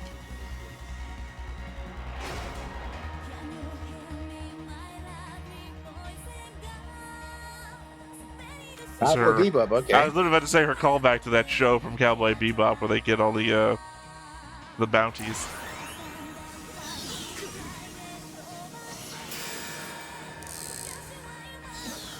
And now she's doing Yu-Gi-Oh! Or what's that other the show where the woman who has the gun and she refills the gun by bouncing bullets out of her chest?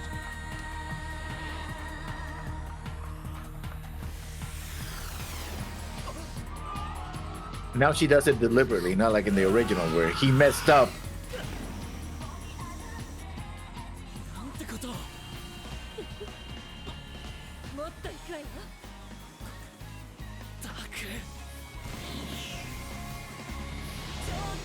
I don't know, there's a world where I would love it if Alto took it seriously. Commander, she's opening fire! What do I do?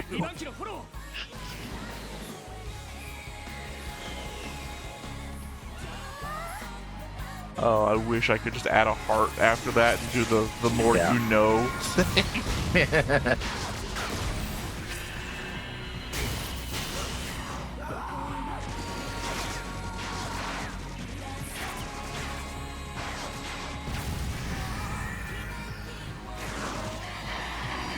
Remember, Vajra are not the villains.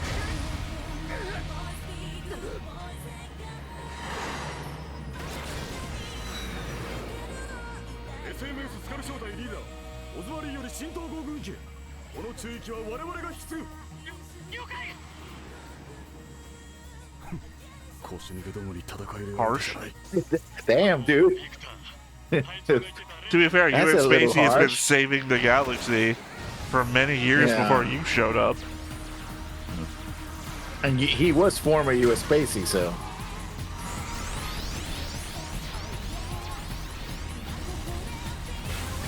Conversely, if they do like they did in the show and break through and kill a couple of people, kind of your fault for calling off the reinforcement. Yeah, all these deaths, maybe those guys could have helped.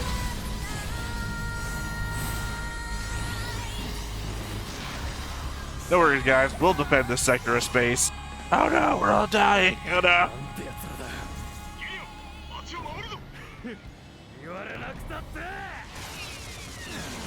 The first death on the board.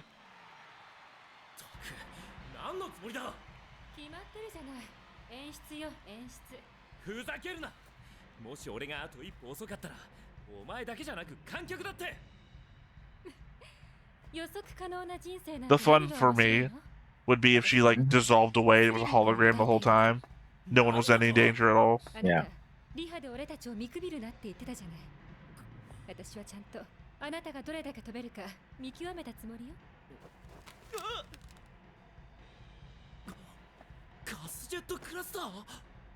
Which would have propelled you straight to the ground, I think. Because legit, they're all tied to her skirt. So the moment they would go off, I would assume that the skirt would go fly up over her head, and she goes straight to the ground. I guess he would try to turn around and try to use him to land, I guess? I don't think he'd have the ability to, because it'd be like, what do you call it? Squash?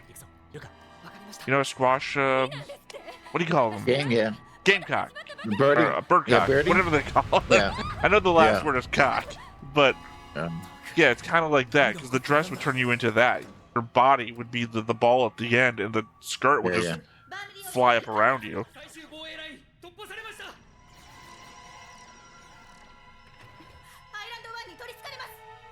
No, we need that for the end of the movie.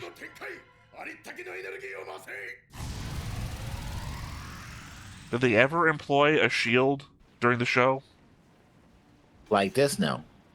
Any. Not even like this. I don't remember a pinpoint shield on... pinpoint barriers, yeah, they have... No, I mean on the island. Not the island, the frontier. Yeah.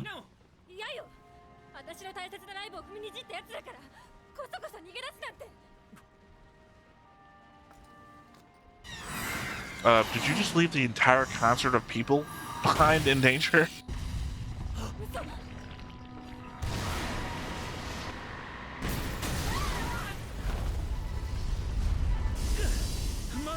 Oh, you don't say.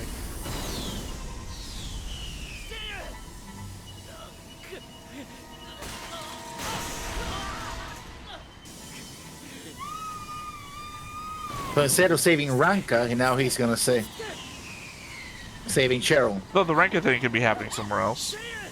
Because Gilliam still is going to have to go die somewhere, and then Ranka's going to be there still. This is completely new. I know it's new. Also, that's not the way that should work. Because her skirt's still flowing around, and we know it's tied to her skirt. It could be a corset, in which case... No, it was the skirt. It was literally the edges of the skirt. If she was tied to her corset, she'd burn her legs off.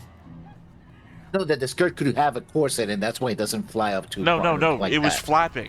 When she showed them off, it was flapping. It's not solid like it was like an old hoop skirt from like the 1800s.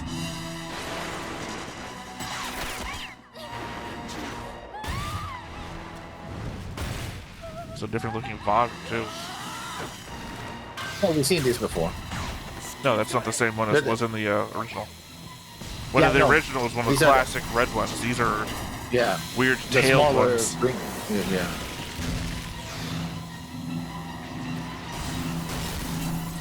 Gilliam, I guess.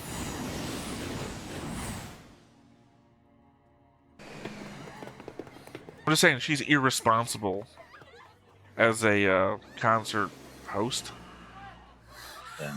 Well, I think it's your responsibility as the person in charge of the concert to stay on stage and instruct people. No, but they were in the gantry, and they opened up, and it was what's his name? Alto that took her out, basically.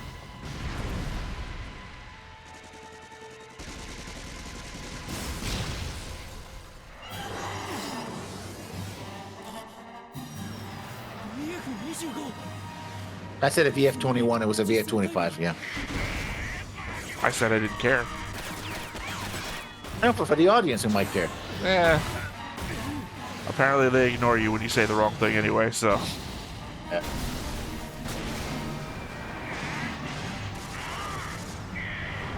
I know someone's typing in the comments. Actually, that wasn't a V9 ghost.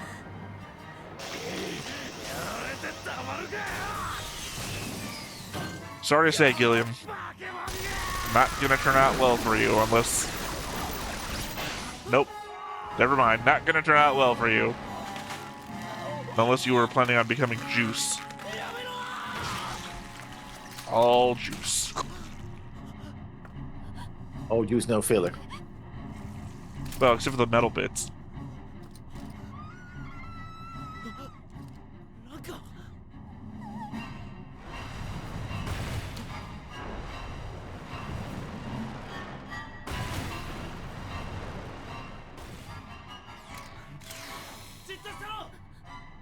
They got our school models can plug into the full military models.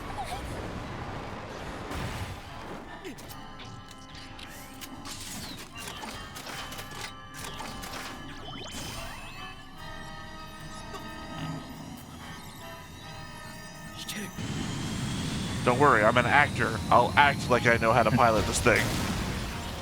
Well, he's in training for that, actually. That's what the whole high school thing is for.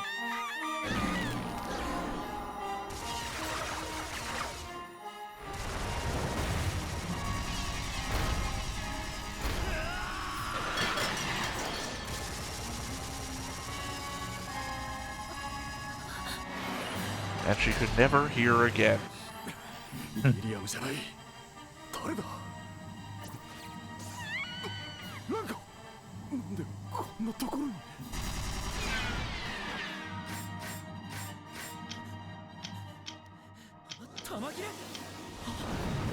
Yeah, it happens.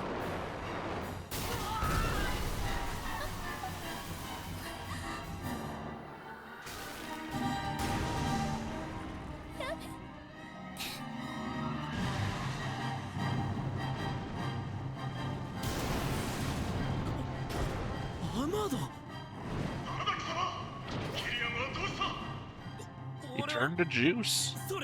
The juice is loose.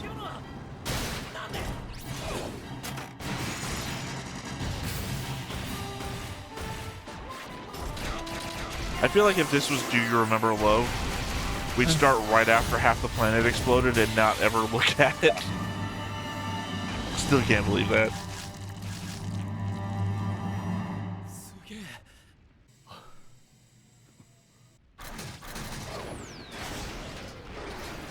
That looked compensating.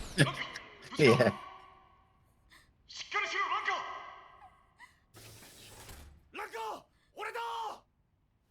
Oh yeah, no secret that now he knows that she knows who she is. I just figured she knows. She knows he works for them. He doesn't know that he pilots. SMS, I guess. but yeah, but that was until episode 3. She finds out like immediately. This is so far feels like a compilation movie, just with changes made as per Macross's desire to do so.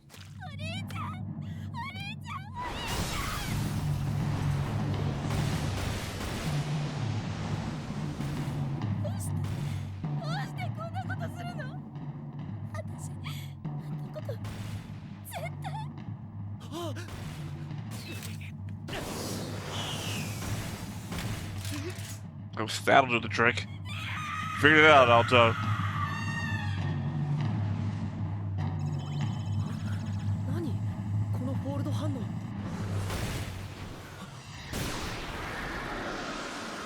Barrera showing up early? No. Michael.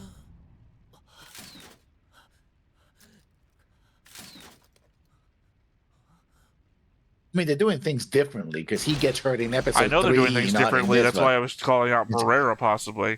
Yeah. I don't think you can fault me for my guess. No. Lucas says specifically, what's his fold signature? So I thought maybe Barrera folded in for some reason.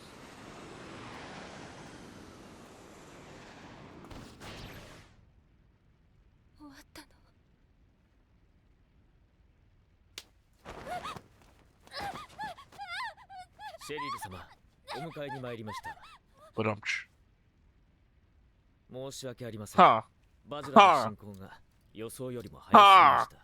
Barrera. And he knows them, which there was no reason he would know who she is.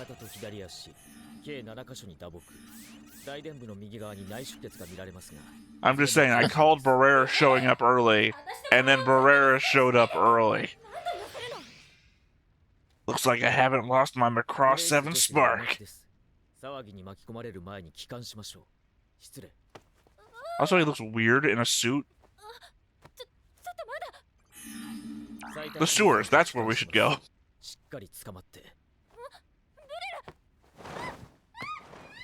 I don't know, maybe Barrera just doesn't look normal no matter what.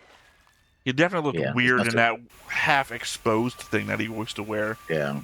But he looks like tuxedo mask in a suit.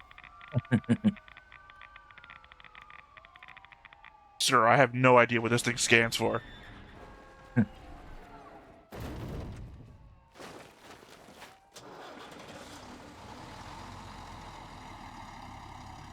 Okay, taking all the Vajra samples back for Leon.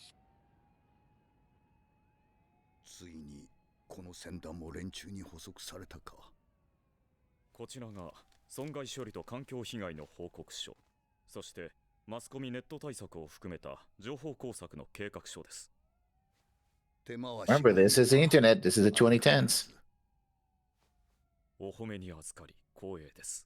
I don't know how to respond to that, Lessons, because the internet was around the first time the show came out. Yeah, but social media wasn't as big. Yeah, you just said the internet. Like, yeah, I was on the internet when this came out. I was late to the internet, and I was on the internet when this came out. Okay, Brylar's house.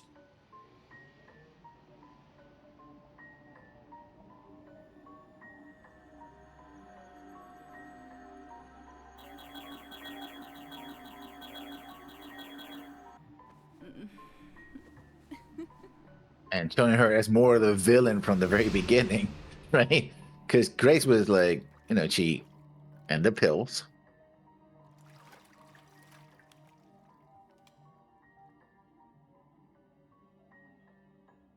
I hope that's just a TV and not, you know, a two-way communication system.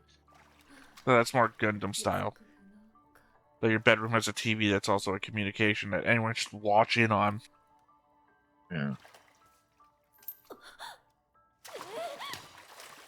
Oh, okay.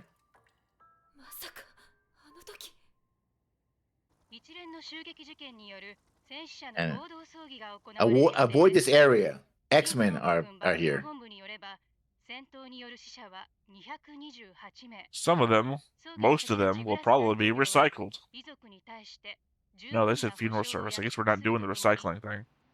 To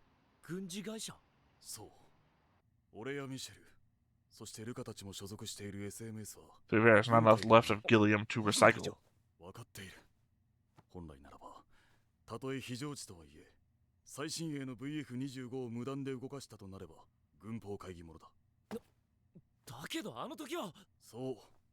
我々 SMS は独自の判断で活動を行う民間企業だ。よって早乙女あると、貴様の処遇は我々の一存で決められる。口止めってことか。妹を、ランカを救ってくれたことには感謝している。ランカ。 Are we going to discuss Renka's memories at all during this meeting? Because this is where it first happens. We'll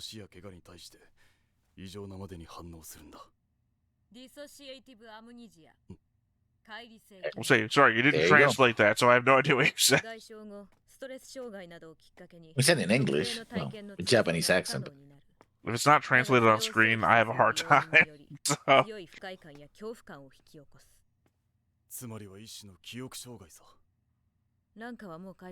Ozma, has anyone told you that they're putting an IV of piss into your arm?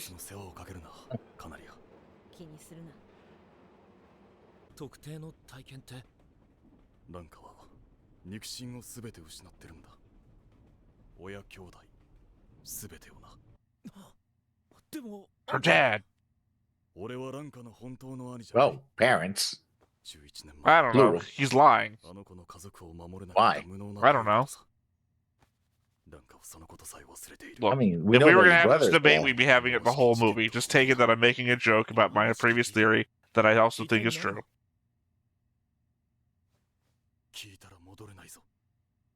Like Pringles.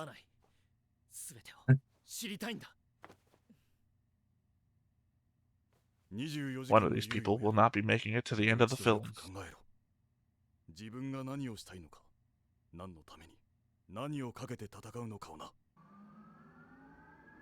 Ah, yes, the scene where I broke down the insurance costs of living on the frontier.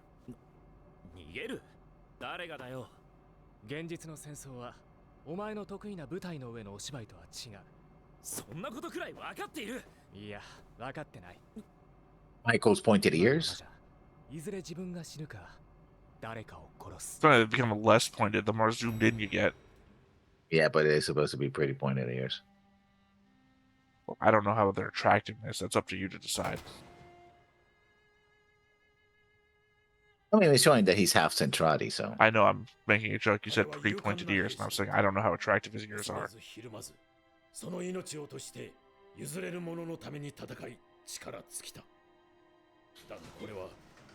That's got to be like a skin suit, right? Because it feels like most of his organs got squeezed out of his body.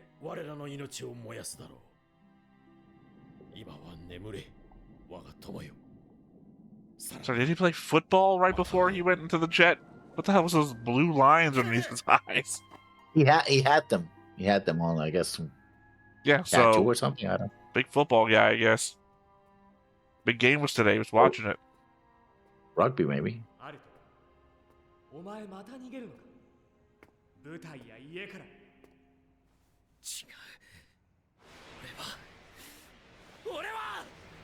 Let's see, is this where Renka sings her song for the first time?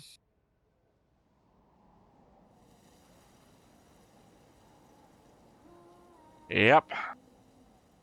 As much as people like to think I don't pay attention or some shit, I do know the general process of the show goes through.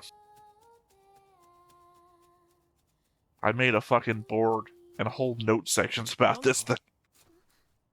Not the same area, though. I thought she made it at the pillar Cemetery. monument thing. Yeah. No, the What's first it? time she sings, I thought she sang at the Pillar Monument. But they're in the trees. Well, they were just in the trees. でもね、この歌だけ覚えてる。私のたった一つの思い出なんだ。そうか。でね、時々この丘に歌いに来るの。ここな To think this all could have been avoided if anybody, just one person, had ever asked how she can control her hair. 私、生きてるって You gotta think that's gotta be part of it. Why? 起きて顔 Just a を quirk. Well, That's for all. one thing, nobody else in the universe can do that. お兄ちゃんや And two, たちと she 喧嘩 literally 遊 has, んだり like, put in context where they do those tests on her 人も at the Yeah. hospital. They know she's ハ infected. ルト君聞いてる Mhm. 不思議だろ。ただの Which means 勘違いだ Catherine has known she was infected from the beginning 開いてを繰り because 返す she's in that scene at the hospital. 空飛ぶ飛行機に変わる。ほんと好きなんだねえ紙飛行機ってなんか役者さんみたいまっさらな髪が空を飛ぶ形に変わるなんてね So either Catherine this entire time has been thinking that Ranka has been dying of a deadly disease and just never mentions it, 私も or has to be suspecting something's going on. 無理だな。 I think he's suspecting something going on. The latter. She's smarter than that. そうだよね Smarter than what? I think the normal thing would be suspecting that Ranka is dying of a very rare disease. 自分なんかとかって言ってる Okay, so she has no symptoms, so 絶対にな。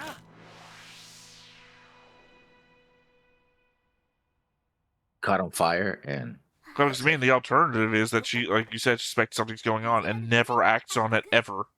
まあな。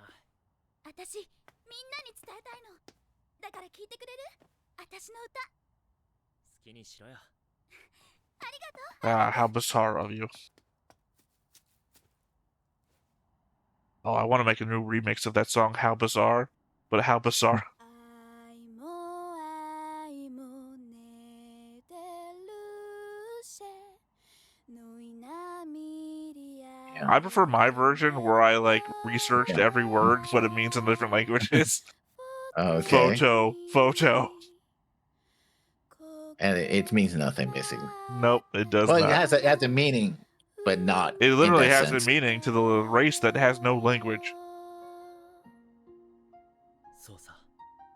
俺は飛ぶ。 Because you remember, it's a song that they sing every time they meet up with other versions of them from other galaxies every billion years.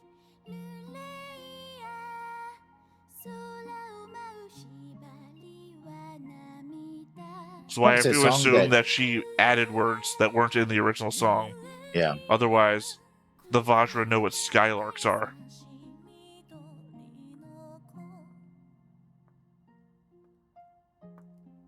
He knows the song too.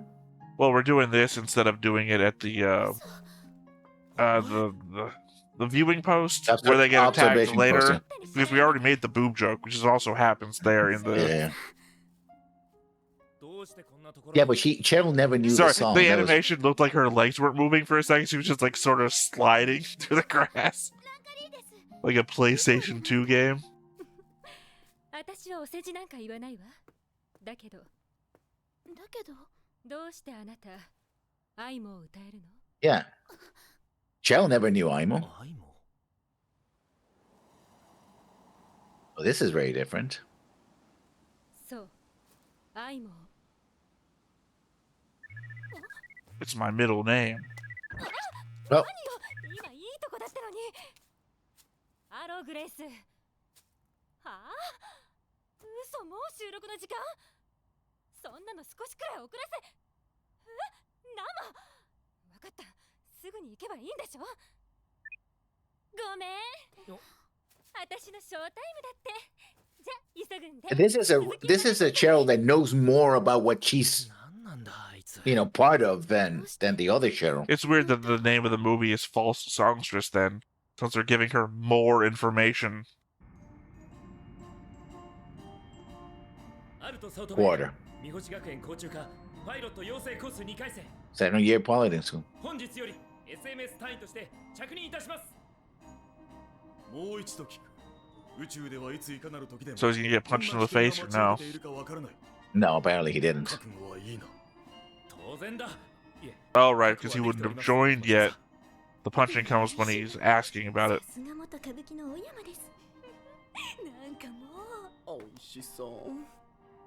Okay. Remember, she's not an alien.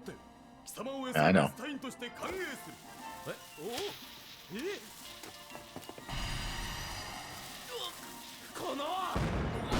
And that's how he lost the use of his right hand. Yeah. With a actually a flashbang or a gas grenade? I think it's supposed to be like a firework. No, they Kennedy's were using glove. gas mask. No, I don't know why Yeah, they put that's on what gas mask, but it literally sprays out confetti and shit. It's like a firework. No, confetti was the girl that put the confetti thing. It wasn't him. It's I don't care. Yeah. I'll solve this real quick. I was thinking back to the Yogscast. They did a like reenactment, World War II reenactment, and they had like a hand grenade, and one of them didn't throw it fast enough, so it exploded right next to his hand. uh-huh. No lasting damage. It's just a really funny scene of All right, time to rub up against each other in a locker when your phone goes off right against her crotch. Because we've always kind of been on the edge of NC-17. Yeah. Oh, this time the phone seems to be in a boot bag, I guess. Well, no, it was his phone in the Oh, okay. Because I don't remember her having a phone at all, actually. Well, I guess she must have had a phone at some point. It was never a fish. No. He had a phone, but I don't think it was a phone. Well, and also now their phones can shape change. Yeah.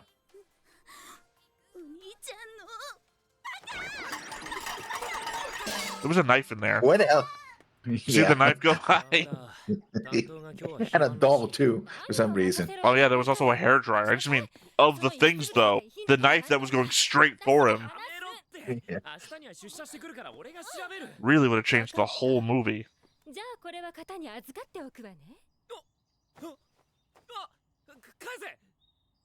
Yeah, remember that part.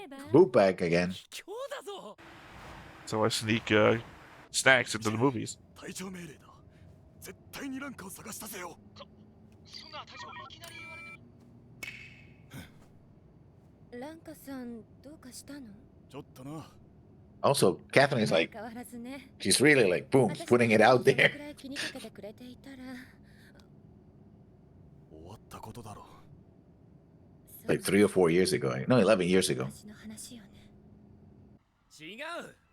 How old was she when she's like in her 30s now? No, she's in her 20s. So she was a teenager when they first met? I did the math on this back when they introduced the fact that she's the former runner-up of the Macross pageant thing.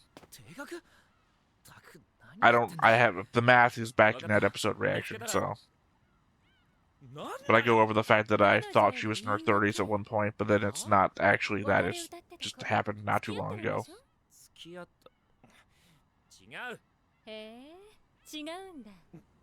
Yeah, man. それよりお前、なんでランカの思い出の歌のこと知ってるんだ？やっぱ気になるんだ、ランカちゃんのこと。違うって。あの歌のことを教えてほしけりゃ、私を捕まえることね。おい。I mean, it's a reminder that for all the stuff, Cheryl is still a teenager. You know. Okay, I don't know what that matters. But she behaves, right? Like a I don't girl, right? I don't give characters in anime any leeway because of their age. I blame children for acting like children in anime. Oh, I have a lamp that looks just like that. And people shit on me in the comments for not giving slack to kids in anime. いつの間にそんなに普及したんだ？あなた来たことあるの？ギャラクシーに。ああ、子供の頃ちょっとな。やっぱりね。あの頃とは違って、今は整形もサイボーグも何でもありよ。じゃあお前も？私は違うわ。 I'm all natural. Except for the bugs in my brain. They made the same joke in the original, yeah. Well, no, I mean, those are natural too. I mean, they're natural to her. They are now.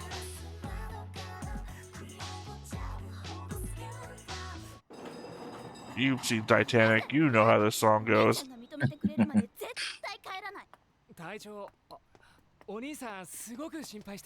What? Huh? He's saying that he was talking about the captain. He said, no, your brother cares about you, not as a captain. I Even read My Brother. No, your brother. I said I read My Brother. That's why I said what? Yeah. Which is stupid because he shouldn't change it because she knows already that he's part of the fighting. The reason in the original he changed it is because she didn't know that he was a member of. Actually, no, that she already knew that. Yeah. So I don't know why that happened. That's... Somebody really liked segues when they made this movie. So they ironically segued into a segue? I guess so.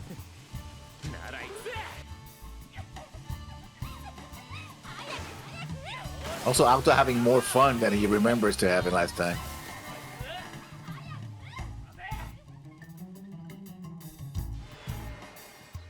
Oh.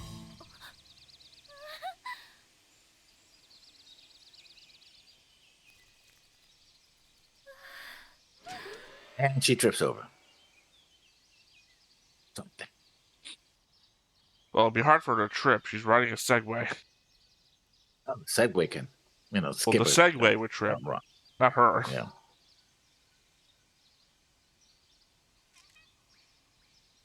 I guess this is where we're showing off that she's a Name. No, the fact that she grew up in the galaxy and it's all, industrial and stuff. Well, no, we didn't have a real her in the forest kind of scene like Sarah got.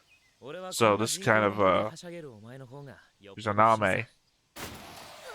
Oh, there you go. It's not tripping. She was gonna.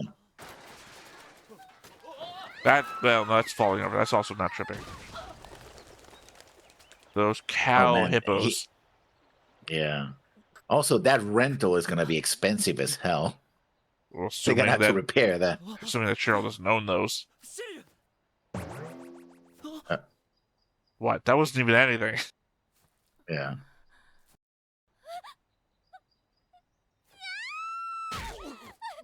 Damn. Yeah, literally, what for?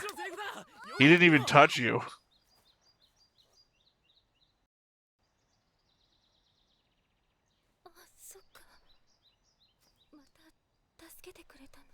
Oh, I see. I didn't just wake up here out of nowhere. Just being a tsundere. Sucking the poison out. Is he biting him? Or... Yeah.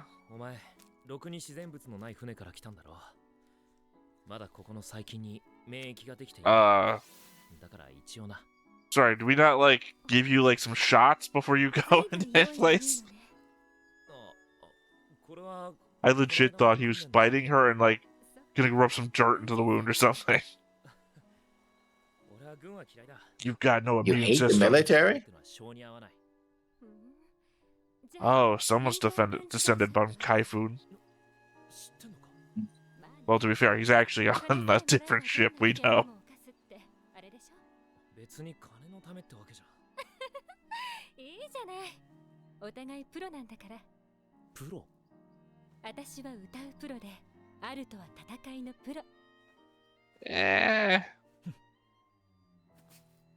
He's a pretty good pilot. Not yet. He barely can pilot right now. Well, he survived longer than Gilliam. Well, Gilliam was actually fighting, full on. He was, distracting. A Macross Plus reference. They all do it. They did it at the beginning of the show. The whole class was doing it. Yeah.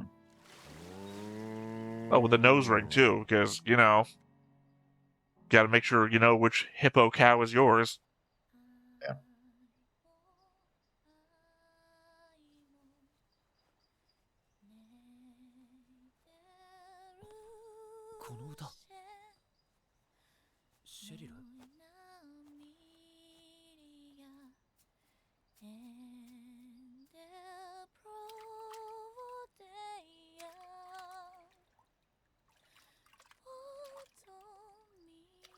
I like how both they sing the same song, but they sing it very differently.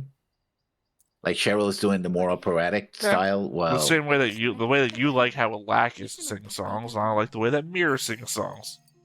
The same songs, just differently sung. That's how that works. Yeah, you got that.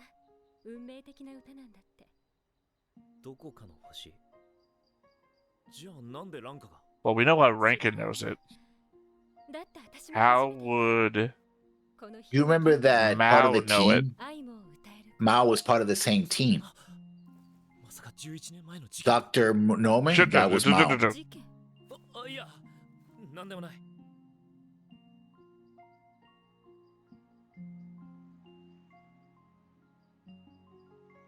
It's clicking. No, it doesn't actually, because we don't know how that team knows it. The team knows it because it supposedly was a Centrati song that. Also, we've never seen any connection between her and Mao. It said he was grandmother. Remember the folk crystal? Dude, don't say so stupid shit. I know she's her grandmother. We literally covered that. I said, no, duh, that's how it works. When she said my mother's mother, that's my grandmother. And she said that. I know that. I'm saying there's no connection. They've never been in the same place together. In fact, we know she gets abandoned as a child on the streets of the galaxy. Yeah, but she inherited the earring. Cool. At what point does inheriting your earring have anything to do with talking to your grandma? Something her mother also knew. No, she said my grandma. You're indicating the family connection. I know the family connection. She's indicating that I got this from my grandma, who we've never seen her talk about, see together, anything. 外角はバルキリーと同種のエネルギー転換倉庫単体でホールド可能でありミサイル用の物体を個体内で暫時生産し続けるさらに驚くべきことには脳と呼ばれる部分があまりにも小さい何 Why does that shock you? Because they're acting like they can think, but they don't have a brain, basically. So, dinosaurs had small brains. Doesn't mean anything. I would think as a military guy, I'd be more concerned with the fact that they got the same armor bodied as the Valkyrie does, and they can make their own weapons. I really would not be concerned about how smart they are.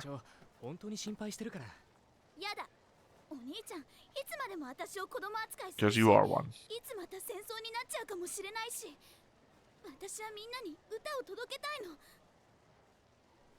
I mean, honestly, I'm always telling him, what about my star?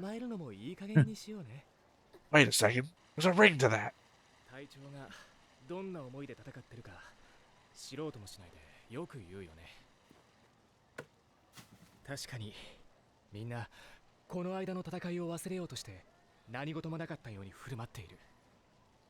I always like the fact that they had this mall. Did they charge the Zentradi, the large ones, the same price for a balloon as they do regular people?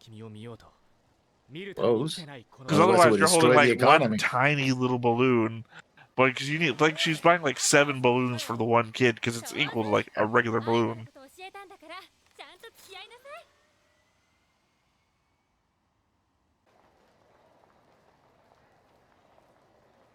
This is where my A and B kicks in.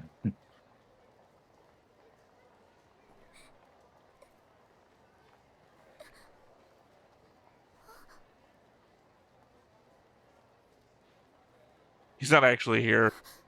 I mean, it's not even an imagined plane. It's just the same one from before. It just keeps going. Yeah. I mean, this one is imagined, but in the original, it was actually real. No, it's like the Energizer Bunny of planes. He's just the perfect plane maker.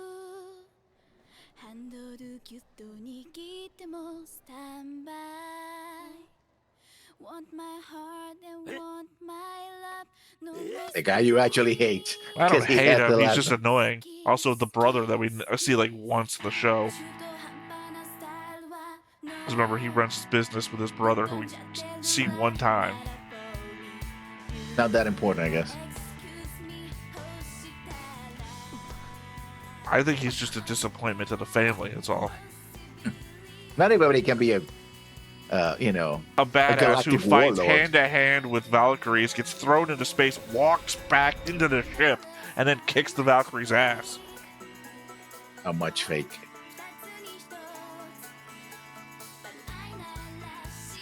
Who is conceivably still alive, by the way.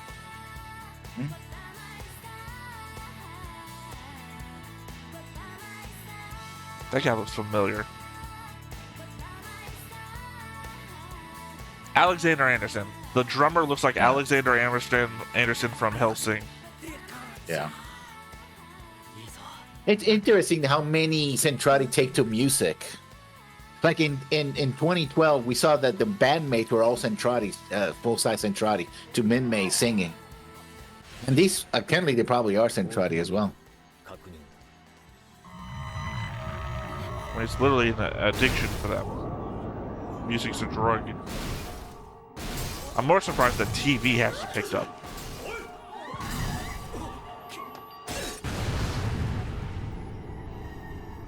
Like, where's the Centrati movies? We know the Centrati actors from Macross 7. In the original, he just dissolved it in acid. Mm-hmm. Guess they have to blow up the whole thing. 正直驚いたよ。ハルト君のおかげよ。噂をすれば。 And that's when they see kissing him in the cheek. As they speak of the devil, the proto-devlin will appear. Ugh. I like the proto-devlin. 意外だな。 I think they were too much what it is. They actually skew the whole thing and break it. No, they don't. Yeah, they do. Proto-devlin. I think the Vajra as a whole are more powerful than the proto-devlin, but an individual proto-devlin or an individual Vajra. I mean, yeah, individual proto-devlin could take out like the Vajra Queen, but the Vajra have power across the whole fucking galaxy. Like they can change fold faults and whatnot. イヤリング必ず探して持ってってやるよ。 Yeah, one of the proto-devlin can eat the entire galaxy, apparently. Yeah, I think the Vajra could do that too. If you can make fold faults, you can destroy planets and everything.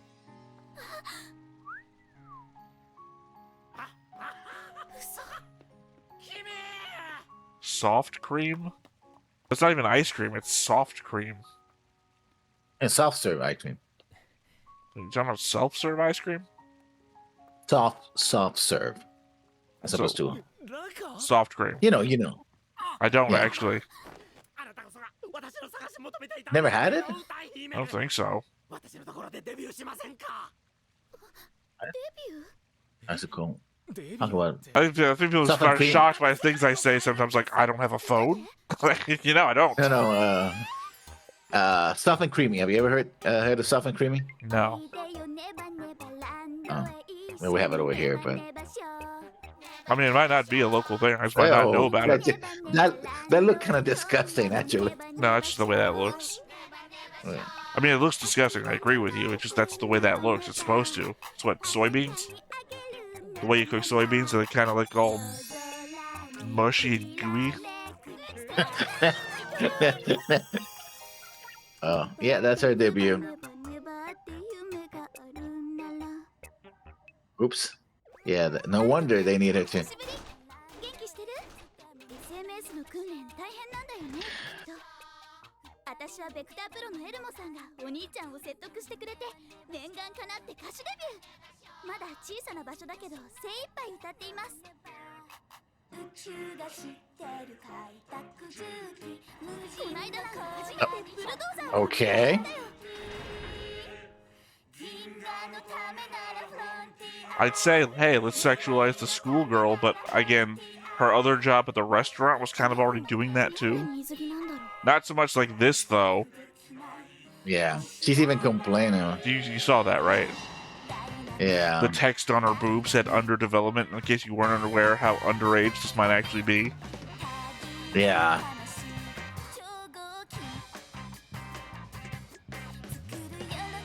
Not a fan of this. Yeah, that particular scene was Unnecessary. Yeah.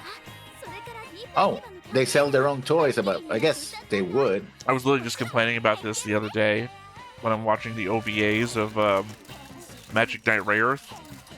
In in the OVAs for Summon, they get into the mechs and they're naked, and then they get hurt, and they have these really sexualized scenes of them like with blood all over them. Yeah, Showing off. It's like, why? Who's asking for this? たまにはニャンニャンでマグロマン一緒に食べようね。一緒に。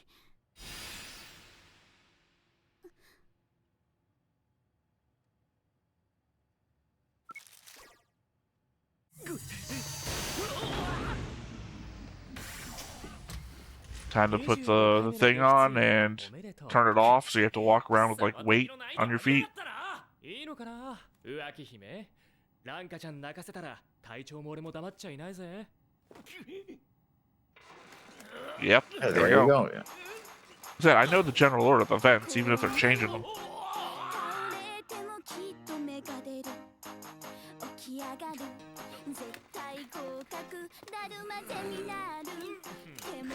Here's the thing, is there are plenty of alright songs in Macross Frontier. You could be playing... Why? You could be playing these instead of these weird corporate advertisements that you've made for the movie.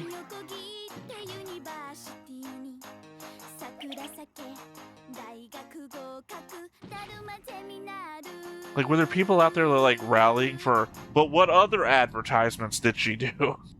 Yeah. It works as a montage, but it's a little too but we could be extended. getting the songs people want. Yeah. Or newer songs that are better. Can you imagine if we watched a Macross 7 movie and it was just the shill arc where Basara sold out and just like, did corporate jingles? Yeah.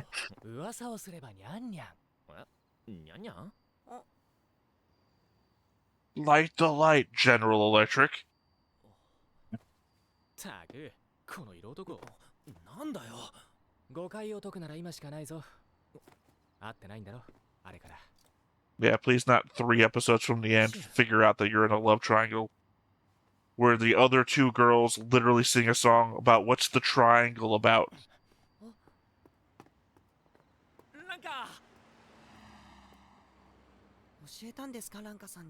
Hey, Luca, your love interest hasn't even shown up in the movie yet. We saw her briefly, I think, in the restaurant. I don't remember seeing her. No, because Ranka was doing by herself, and then she runs off after she gets the tickets from Alto. お前デビューしたんだってな。おめでとう。だけどよくあの石頭の隊長、お兄様が許してくれたよな。で、歌手になってどうだ？レッスン厳しくないか？無理して体壊して。今どんな歌歌ってるんだ？ At least he's trying. That's when Alto gets isekai'd into another world. God damn. なんか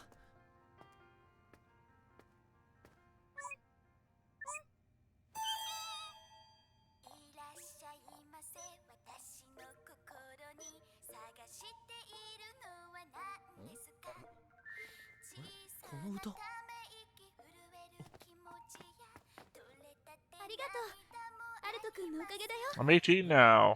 アルト君が背中を押してくれたから、私も飛べたんだ。 But y'all feel weird about those scenes you were watching me on earlier. 私の初めての CM ソング、今日から流れるの。まだアイランド1の渋谷とサンフランシスコのお店だけなんだけど、好評なら。 That's a combination of 2 cities of Shibuya and San Francisco. They recreated both, I guess, in one. It's funny because I just finished watching Jujutsu Kaisen's last episode the other day where Shibuya gets fucking destroyed. So. いや、いい声だよ、なんか。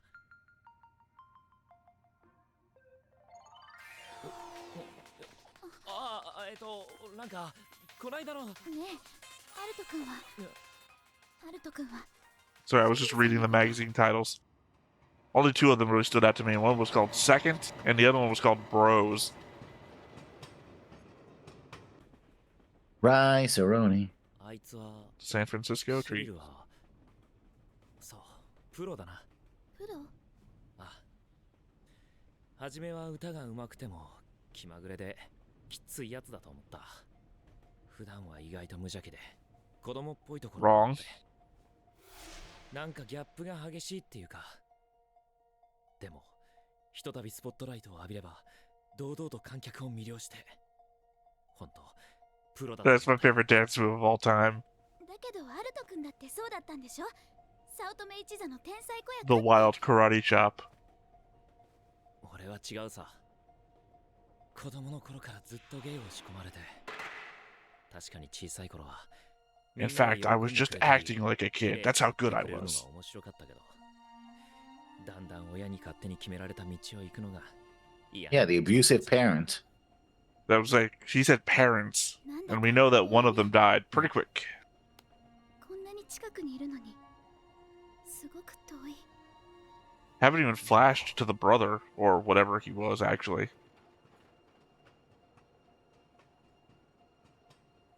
He's kind of an adopted brother. Well, yeah. 本当は怖かったのかもしれない。舞台の上でいろんな役を演じて、役になりきれ、役になりきれって言われているうちに、感じる力が強くなりすぎて、 I was too empathetic. 役に取りつかれるっていうか、男なのか女なのか、自分が本当は誰なんだかさえ分からなくなって、早乙女アルトなんて存在がこの世から消えていっちまうみたいで、それが怖くて舞台から逃げ出したんだ。 Getting more than he ever said in 25 episodes. Yeah, like that whole thing I keep saying that ア you're ルト君はアルト君だよ。 rallying against. どんなことがあっても、どんな時だってアルト君はアルト君だよ。 ありがとう。 He is certainly a lot more emotive in this movie. Though the question still remains on my mind, who is the false songstress? I feel like somebody should be showing up now. It's either that or Renka or Cheryl are the false songstress. And they're just like recontextualizing them. ギャラクシーから来館したクルーにスパイ疑惑がかけられて Suspicion of spy. スパイだって、そんなバカなこと。そうかな。よーく考えてみろ。シェリルが来館してたった数日、ライブ当日にバジルが That's a dumb reason. そして But then, how many other people were on that shuttle? We know from the show a lot. A lot of people were on that そ shuttle. れはイヤリングを。それが作戦だとしたら、ならどうして俺なんか。 Maybe that's why they suspect Louis Armstrong. バジラの You remember it's on one of, what's his name's papers? Yeah. とても近しい存在だからだとしたら、ランカの。あ、嘘だろ。あいつだからランカの歌を。ランカの歌？あいつはランカの残された記憶の歌、愛も歌えた。何？いいカルト。 Wouldn't that implicate Renka as well? そしてもし奴らがランカに指一本触れようとするなら、実力を持ってこれを阻止せよ。 Y'all going really fast. I don't mean by the car, I mean in your suspicions. Remember that. Well, again, there was a lot of people on that shuttle. You didn't suspect the whole shuttle full of people. So you just jump way ahead and you're counting. But what the hell are you doing? 何ブツブツ言ってんだ。星数え。え？あと少しで1万だったのにな。1万？そんなに数えた？見えるのか？ What the fuck was that? You can see? Yeah, but he uses I glasses, know, so but that doesn't matter. I can see without glasses. I should wear glasses the same as you do. I am Yeah, but extremely nearsighted. Yeah. No, I mean, like, I have like 80, 60 vision, I think. I need to make like an emote out of that. You can see. まさか。けど、あいつはシェリルは。 I mean, this changes the whole thing where they contextualize that Cheryl is part of the conspiracy, and they knew about part of the conspiracy before it, right? Where in the before they were just clueless, and Well, they then don't it came know. out. They're suspecting with no grounds whatsoever. Really, all the evidence they have is that she knows a part of a song.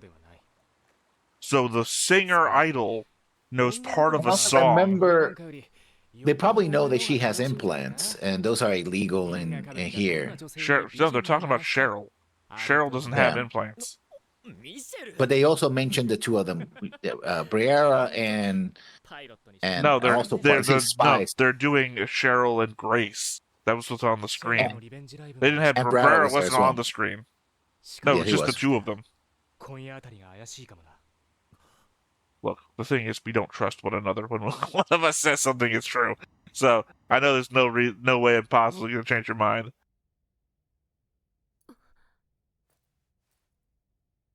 They also didn't bring up him finding the earring, so I guess it just was never found. No, they found it. She has it. No, she only has one. She always had one.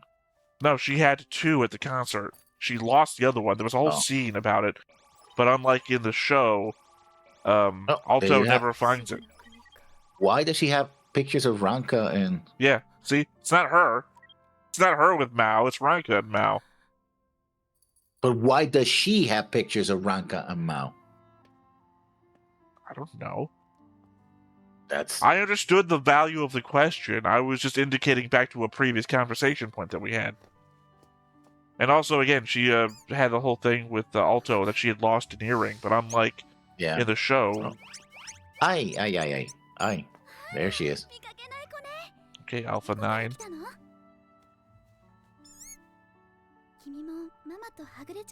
Ironically? You know. Yes. Not needed. And... You better not. Ah, damn it. Ironically, now smells like Cheryl's phone. Wow. Oh, God. I would hope they have different body washes. Took a couple of logical leaps there.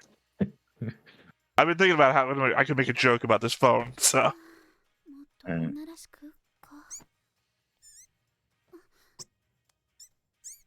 Maybe remember that she's like a school student and stop making those comments.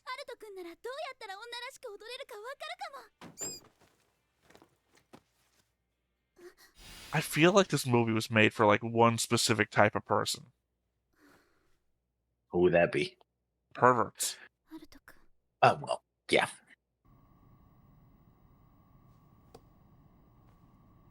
Who would that be? Perverts. Oh, there it is. He found it. How did it get here? If it was in the plane, it fell out. No, it was at the concert. It would be in his gear if it was on him and it get here. This, I think, would be evidence for her being a spy. Because how would she lose her earring unless she was spying on them here?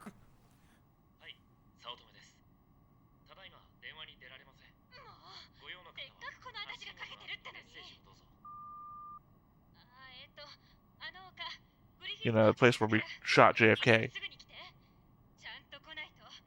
I'm sorry, that was a knoll.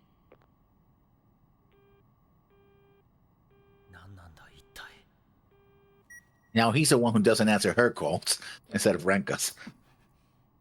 He did give a whole spiel why he wasn't answering her calls because he was busy. He was I'm sorry, I was busy.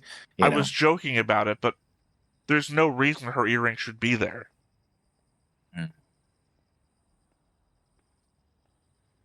Again, she lost it at the concert. The only way it could be there is he got into his flight gear. She lost it at when he was trying to rescue her. Yeah, after the concert, but it was at the concert when the attack happens after the concert. But the only way it could be there is it was in his flight gear, and he wore it all the way back there. But he wouldn't have worn it all the way back there because he wasn't part of SMS at the time.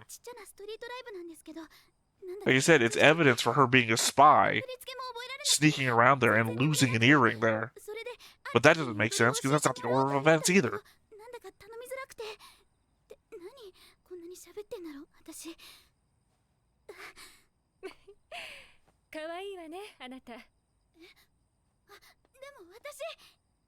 Man, these people. They certainly are spatio-temporal people.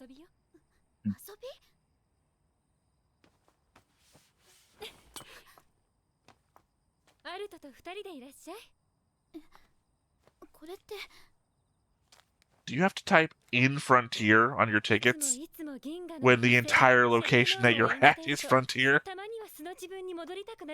I guess people could fly in. Mm-hmm. Even though we've never seen a single group from any other place fly into this place. Oh, they did.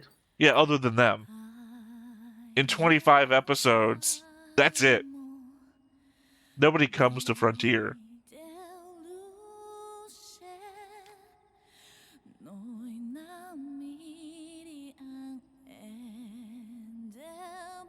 Time to photo me.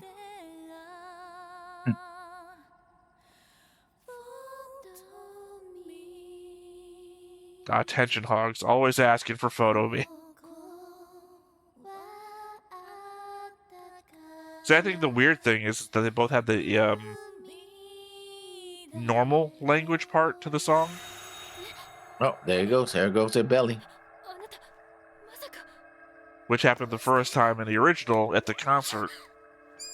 Oh, wait, it's not the belly. Well, that's another change.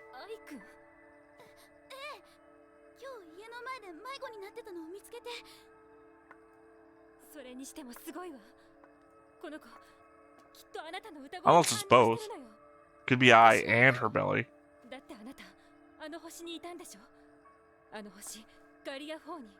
Exactly. Cherry knows far more about what's going on than she did in the ring. How did... Oh, I was at the family reunion. Do you remember? That would explain the grandma thing.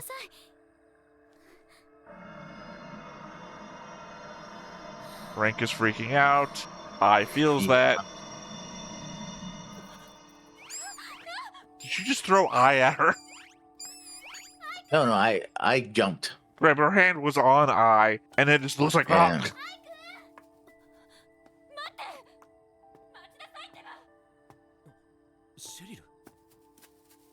I feel like to make this all a continuity, you have to, like, select parts from the show and parts from the movie and put them together. I said not without me. Oh, Whoa, asshole dude. move. Like, investigate first. Also, in general, just don't hit women. 信じたくはなかった。お前がギャラクシーのスパイだってことを。スパイ？どうしてそんな？ガリア4の生き残りのランカを襲おうとしたのがその証拠だ。俺に近づいたのもランカのことを探るために。違うよ、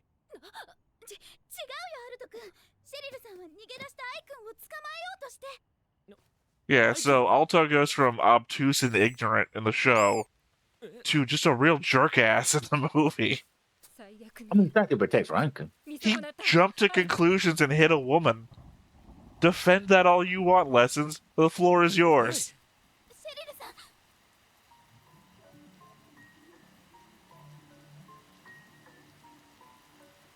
Ironically, also Brer's middle finger. Yes, thank you, camera, for stopping there. Oh wait, never mind. This is this is Grace. This is fine. It's fine though. This is Grace. This is fine. She is. She's more than an adult. She's many adults.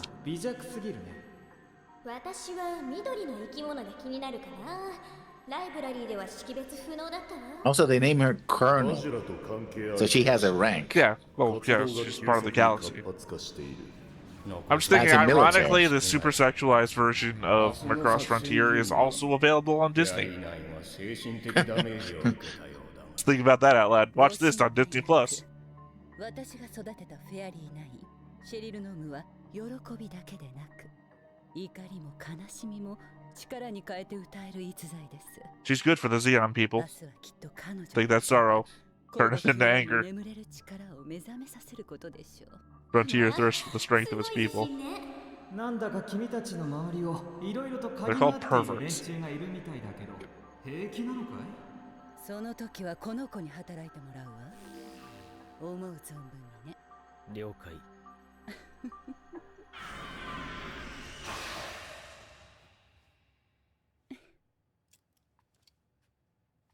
Technically, Yeah, I you guess you invited could the just. boy. I guess you could just wear a hologram projector and never actually have to wear real clothes. Yeah.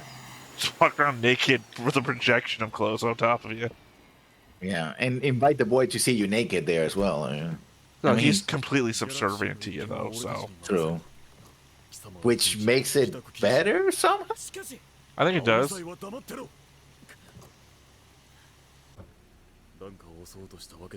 implication then is the power dynamic is completely shifting the other direction. You understand this, right? What do you mean the other direction? It was always that one direction. Look, she has Yeah, control over his mind. Yeah, I know. He said the implication is you invite the boy to be there where you're naked. The implication was like, that's not cool. He's a kid. He's a teenager. Is he?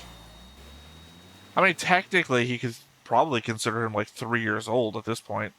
How much of his body is his? He is a, I can't remember the name of the ship. In the example? It's a cyborg. No, in the example, how much of a thing can you replace before it's a new thing? The ship of Theseus, the ship of Theseus. Theseus, yeah. He is a ship of Theseus, and that he is a cyborg, and the parts of him that aren't replaced are like the parts with no memory or anything anyway.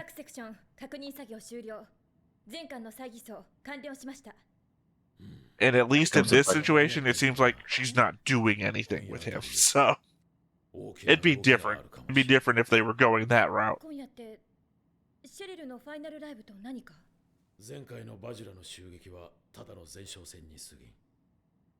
she gonna get the butt spank or not? I was gonna make a joke about proposing at the concert when these two, but it also occurs to me: didn't we have more fights with the Vajra by now in the show? Yeah, but they're compressing it. Yeah, that's what I'm saying. He's saying the last fight with the Vajra was only a skirmish. If it was the only fight, you'd think it'd be nothing. The Vajra aren't really a threat. They attacked us once and they fucked off. Except, we know by the fact that I is here that there must be a whole swarm of Vajra like in the ship somewhere. Well, this isn't creepy. The shrine that I made to your earring. A couple more pictures and the shrine will be complete.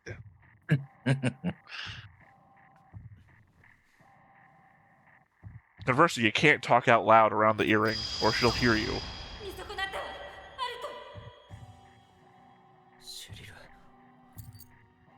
Also, doesn't he have a bunk bed? Yeah. Yeah. Does he share this room with somebody? Michael. Yeah, where the fuck? He's not here. Not there. Is he ever? I think we only ever see, even in the show, Michael comes to the room like once. That's to tell Alto something.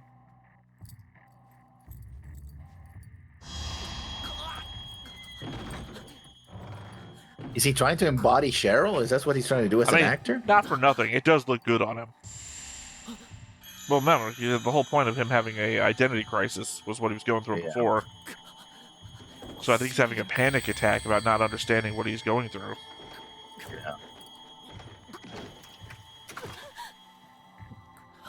Yeah. Oh, he's remembering when she was a child. I don't know how. Literally, the ring has never been expressed to have that power. Now it does, apparently, and there's more of them. Then that apparently. changes how fold quartz works. Then, yeah, maybe we do time travel through memories and consciousness.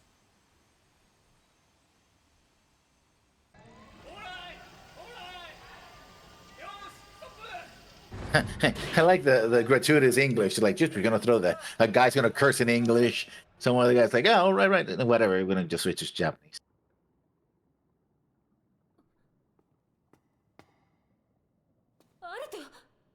I hate that the bottom of the concert area is like a glass wall to an ocean.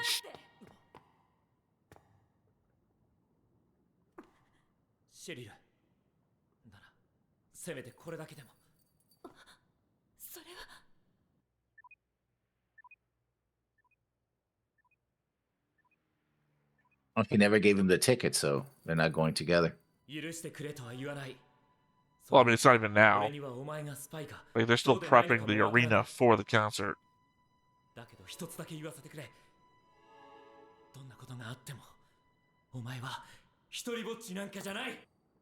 You assaulted me in a park last night.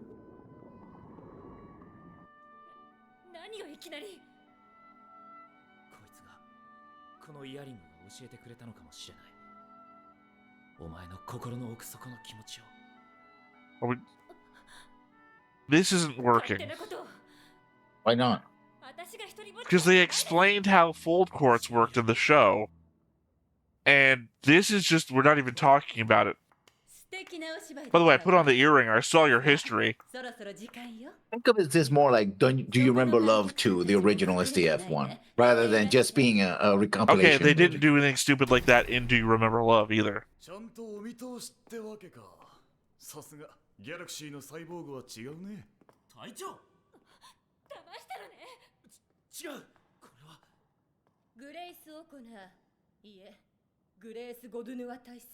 Okay, name change too. I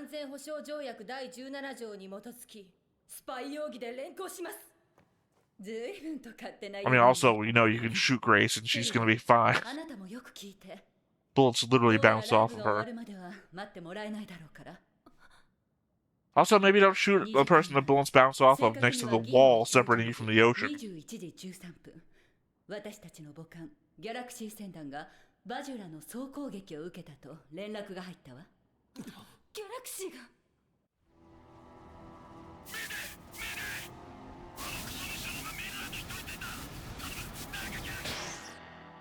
Now, were they going to rewrite this, or this actually happening this time? SOS を発信した。しかしあなた方の政府はこれを黙殺する決定を下したわ。嘘よ。そんなひどいことお父様政府がするわけが。ギャラクシーではもっぱらの噂よ。フロンティアがバジュラの本性に一番乗りしてその資源を独占しようと企んでいる。So they're turning it into a race? 本当なのか。本当よ。だからフロンティア So I guess this Grace isn't working with Leon at all. 軍の上級士官宛ての機密情報よ。ギャラクシーの SOS 信号は悪質なサボタージュとみなし、これを無視せよって。バカな。分かったでしょ。あなた方フロンティアは目的のためなら text I wish I could reverse. までも同胞を見捨てるって。そんな。グレイス、ギャラクシーの被害状況はすでに護衛艦の3分の1を失い、メインランドがやられるのも時間の問題って。どうして今まで黙って。仕方ないでしょ。ギャラクシーは遠すぎて手も足も出せない。私たちは新統合軍でもプライベートアーミーでもないですからね。SMS と戦闘ミッションは1回いくら。何？答えて。あんたたちだってギャラクシー。I I mean, don't she know did that. hire the SMS the original time. She did actually hire it for something else, but she did hire them. I just don't remember her ever expressing how rich she might be. Yeah. オズマダメ。罠かもしれない。1億と2000万クレジット。マクロスクォーターと関西兵器。 That seems incredibly cheap for, I don't know, a ship that size. いい額ね。I mean, for the use of Oh, it. let me pull Anyway. out my credit card, the Bat credit card. 足りなきゃ次のアルバムの印税をつぎ込んだっていいわ。Oh, a Vega card. Never leave home without it. Yeah. 何よ。あんたもプロでしょ。なんか文句ある。いや、俺だって誰かを守りたくて SMS に入ったんだ。まさかお前の金で飛ぶとは思わなかったけどな。ミッションが終わったら返しに来なさい。 How else will you be able to lose it in space? 無傷で。シェリル。交渉成立。艦長の許可が出た。正気なの？だから軍の民営化なんて。アルト准尉、現時刻をもって我々 SMS はギャラクシー船団避難民船の And leave the frontier entirely defenseless. ミッションコード言語の要請。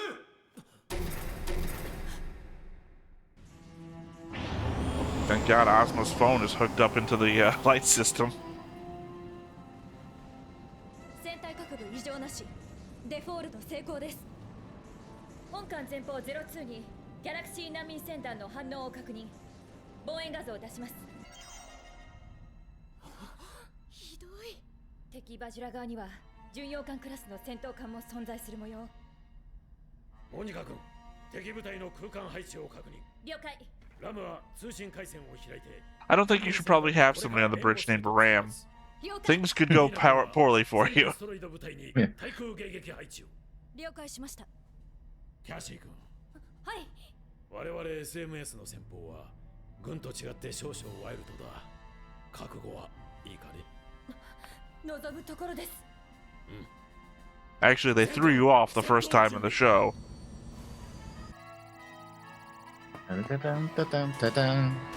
That guy almost got crushed by that door. You know, that bulk is like, oh, sorry.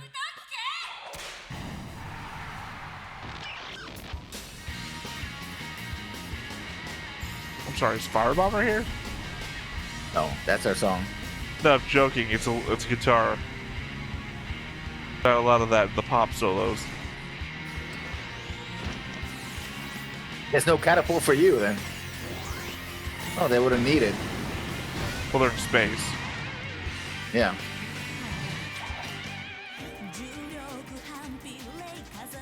Don't activate that lightsaber. It'll turn out bad for your face.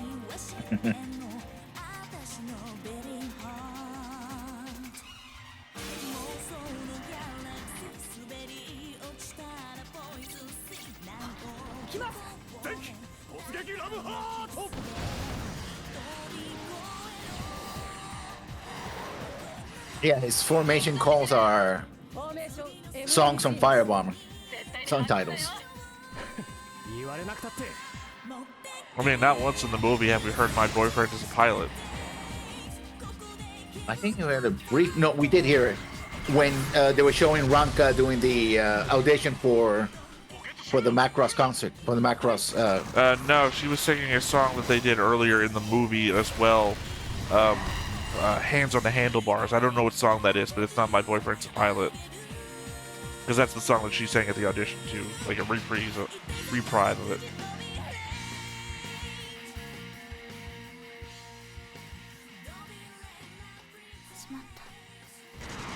The Clone Wars? They gonna have. Well, I mean, it takes a short green creature to say it. Well, she has green hair, so I guess close enough. Okay, apparently now she's a Molly.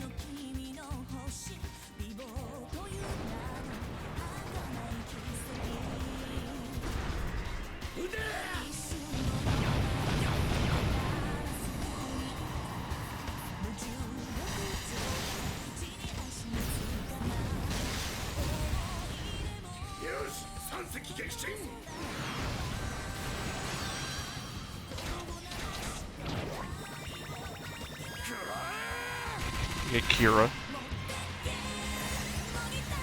Oh, actually, Poker did it first in Macross Plus. Macross Zero. Well, in this case, it's a matter of immediacy, I think. Recency. We're watching Seed now, and I don't think we were watching that during. I think the thing that throws me sometimes is that some of the larger Vajra ships look like ships. So, yeah.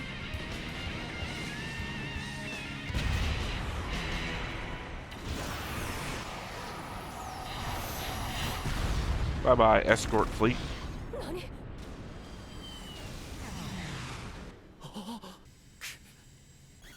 And remember, the Vajra are not the bad guys.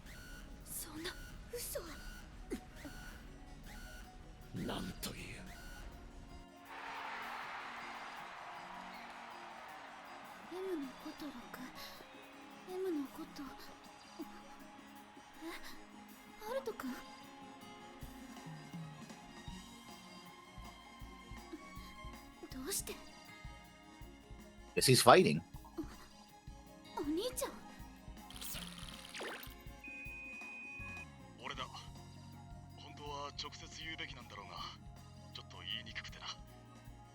I guess when I get well.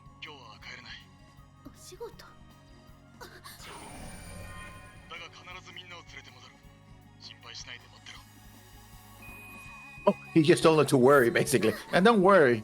Well, it's the oddity of, I should have told you this in person, but I have to work and I won't be home late. It's like, what?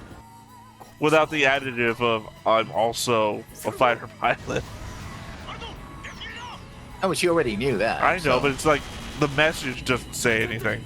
From an outside perspective, it's just like heavily weighing in on I won't be home late thing.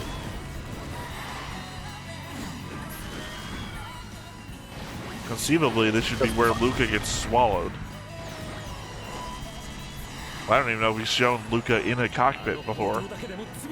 Oh, Luca was there. Like he was in the first fight too. At the tail end of it, anyway.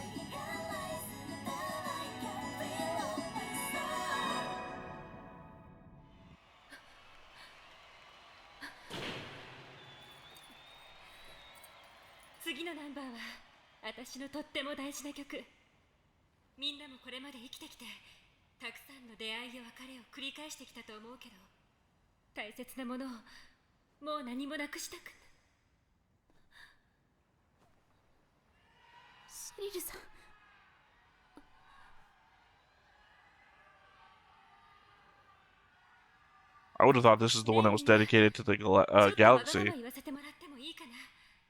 I guess so. Before the implication that she would be leaving for the galaxy, but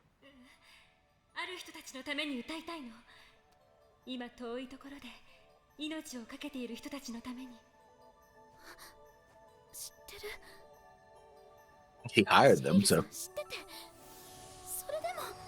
yeah, it's a lot less impactful with that knowledge here. How does she know? Probably her bank statement.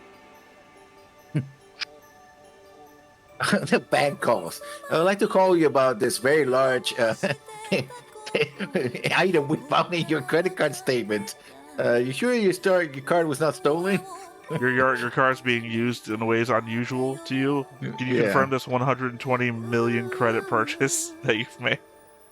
Of an SMS? It's a lot for a message to be sent.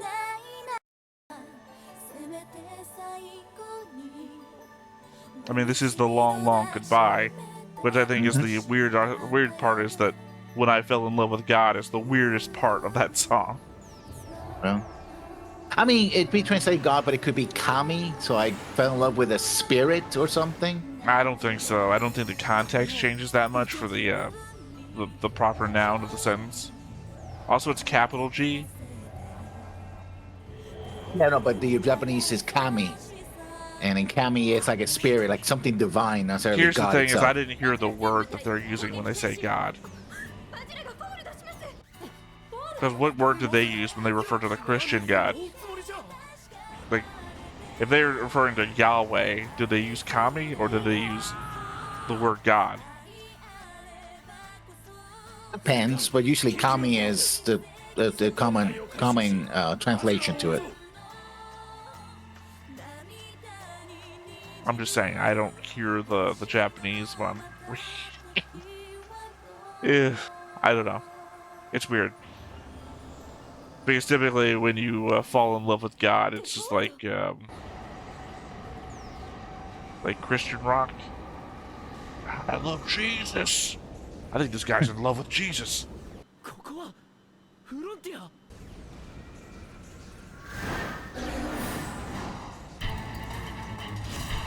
Technically only the second time the frontier's been attacked.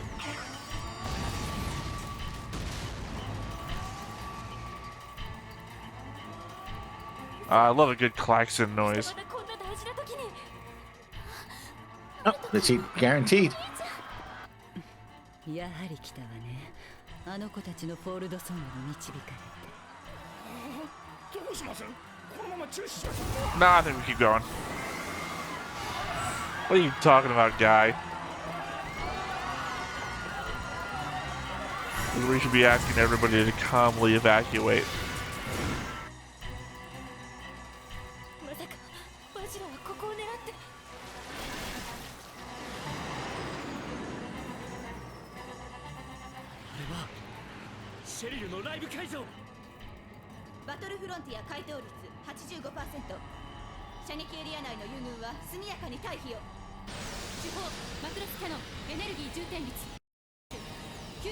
Oh, they didn't even transform it. They just shot it as is.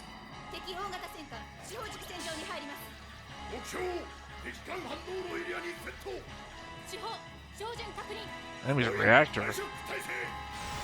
The Vajra have reactors? I mean, they gotta have something to power. They're biological.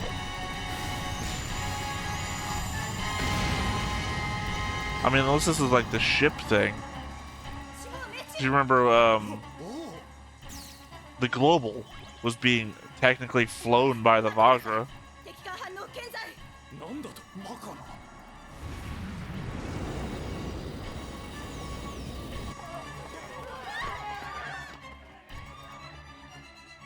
またバジラ、どうして？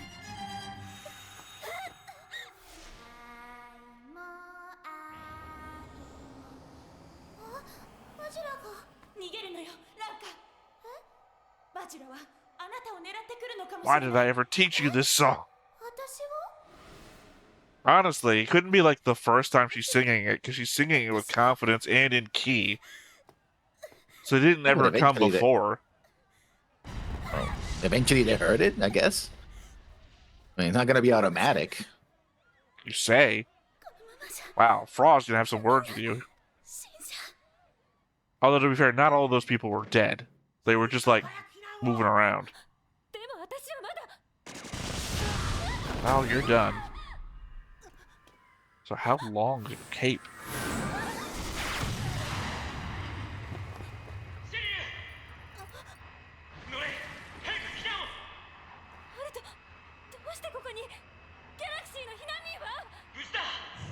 They're not fine.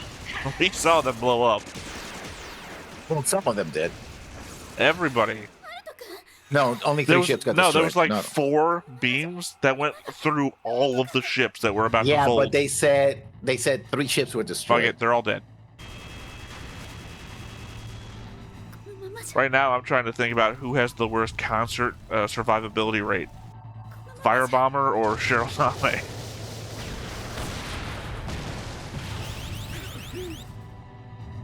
Why were those people just standing there? Because they weren't told what to do? I don't know. People are dumb in this world. もしもバジラがこの私を狙ってくるのなら、私。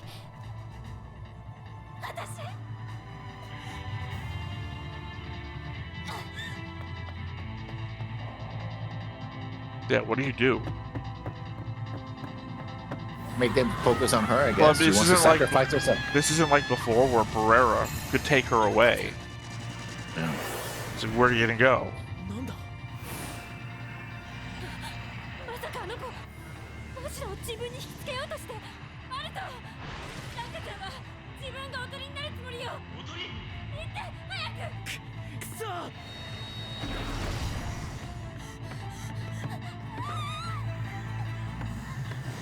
So where did Cheryl figure that out?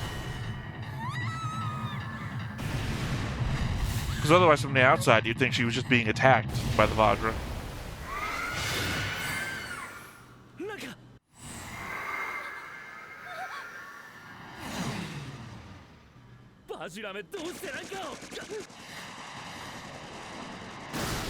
Barrera?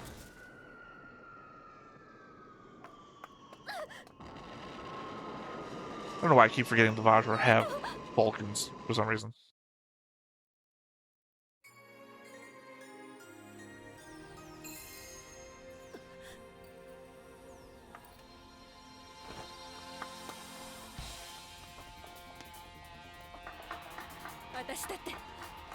Is he-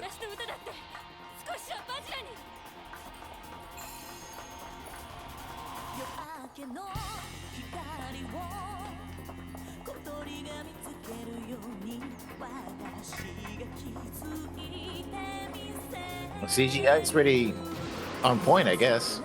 Sorry, I know that this is like a big scene, but my mind wandered to how easily Cheryl Name would win a game of strip poker.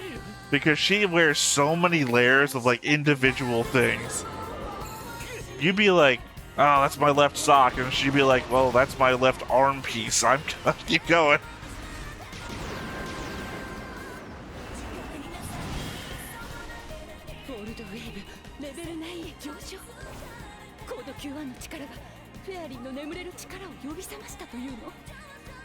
I guess if in this case Cheryl is the... シェリルは人々を勇気づけるために命がけで歌ってるのよ。早く全館に流して。まだ希望あるってみんなに伝えるのよ。希望。 Is that why it's the false songstress? That are making this the thing instead of Ranka? Yeah. Because remember in the show, Ranka was the one who sings for hope and everything like that? Yeah.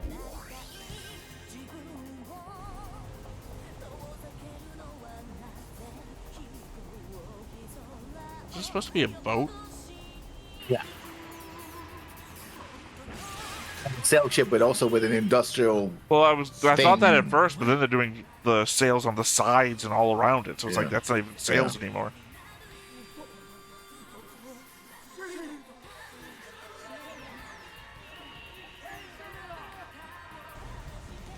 I know we're like in the middle of a giant battle, but I keep hoping they're gonna sing "What About My Star." I just keep hoping. That's the song that I want.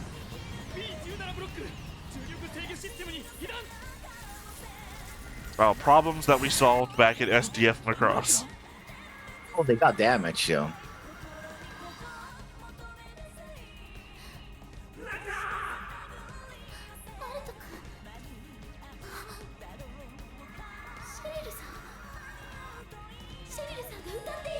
I guess that was one way that they saved time, is that we don't have to go to that planet to do all that discovery stuff if we just, like, use the fold quartz to remember it somehow. Yeah. Because they're doing that element, like, yeah. She doesn't have to get captured by the other queen thing or anything, she's just captured by this thing.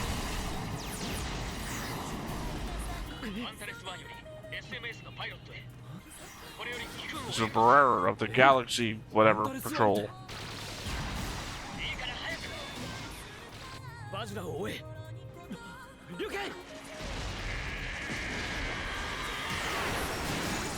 More supportive than he was before. He was like, in the original, he was like, "Get out of my way." You know? Well, in this one, he knows that he's her brother already, right?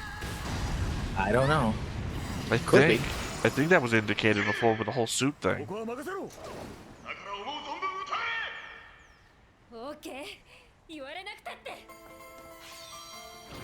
And here we go, the best song I love. It must have been because I just watched the last episode. I was like, that sounds really familiar.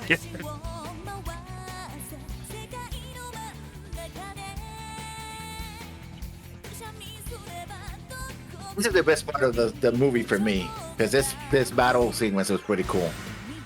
With her singing. It's one of the reasons why I like that song so much. That's also Impulse. Impulse? The first Gundam Seed opening. Remember, right before it goes into that weird Euro beat? That's the same piano beat. I was like, this sounds so familiar for some reason. That's that. And also, I like that from the very beginning, they emphasize that they are a duo, both of them, right? Because in the original, they were competing and stuff like that. Yeah, no, like I said, I like the duet stuff, but it's not my favorite duet song either. My favorite duet song is What About My Star, the duet version.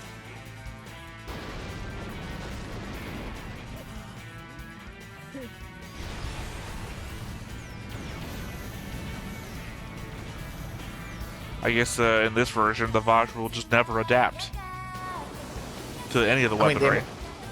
They may adapt later, though. They may adapt later. This movie has like 20 minutes left in it. How much later are they going remember, to adapt? there are 2 movies. So, you already said they're not compilation movies, so these are independent films. Yeah. No. Also, I feel like the duet does better when they're actually physically together. Like when they sang together for Alto outside the hospital, and they're like back to back.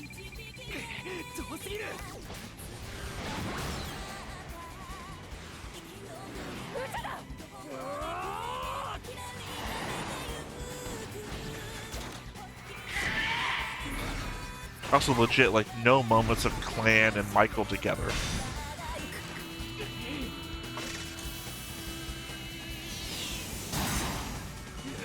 I'm sorry, did you blow up your helmet? What the hell was that? I think you got hit. Well, thank God I got hit while he was taking it off. Oh, quick, go into Gerwalk mode. Apparently, that's the best way to save a person.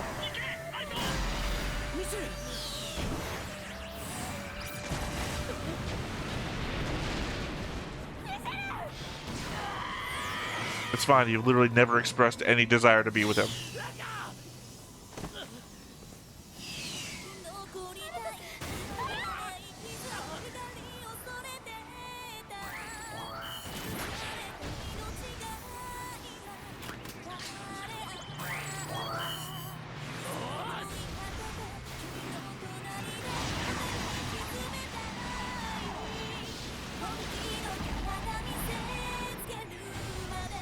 I mean, it is a cool fight scene. I'm just taken aback by it. The newness of it versus what they should be doing in the actual show right now. The same problem I have when watching something I've read the manga for. I'm just always comparing.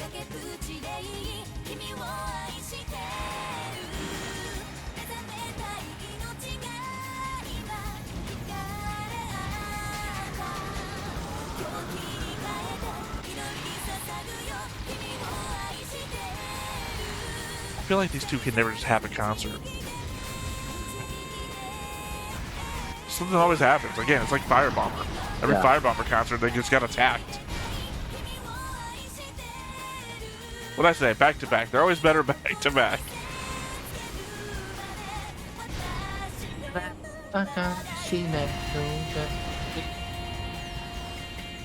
The filter is ruining any effect you're having to sing the song.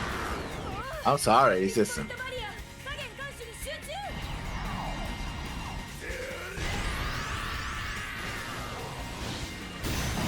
I just like that song that much. That's right, I show my appreciation for songs that I like by not singing them. So, was that the Galaxy? That's the quarter, yeah. Okay, because in the end show, it just appears in full, humanoid mode. Yeah. So I'm not used to seeing it in that form. So I thought that was a Vajra. I thought that was a Vajra mothership. Yeah, that's what's throwing me. I thought we were fighting the Vajra mothership, not the Galaxy. No, that's not the Galaxy. Sorry. That was the Vajra bonus hit. This is the battle frontier, and this is the quarter. That's what I thought was happening. You've confused me more than anything else. I got confused. Sorry, my bad. Well, I was asking if it was the Galaxy because that punch is the punch that they used on the Galaxy at the end of the last episode. That's the Macross attack that goes all the way back to SFR. Right, but they only used it the one time with the no, they actually used it. The frontier. They used it against the Vajra. No, not with the frontier. The quarter, yes, not the frontier. Yeah. That was the frontier. Yeah, no, that was a quarter. The quarter punches the Vajra battleship, pulls back, and then the Battle 7, the Battle Frontier finishes it off. Sorry, I'm going into a fit. It's a bit confusing, I know. I got confused and things went to shit.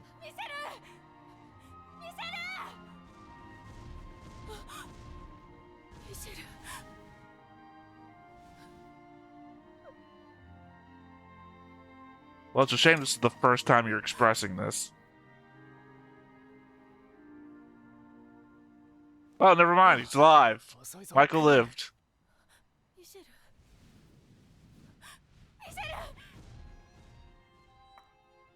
Well, and then the spin-off novel, Michael Romances the Clan. Oh, come on.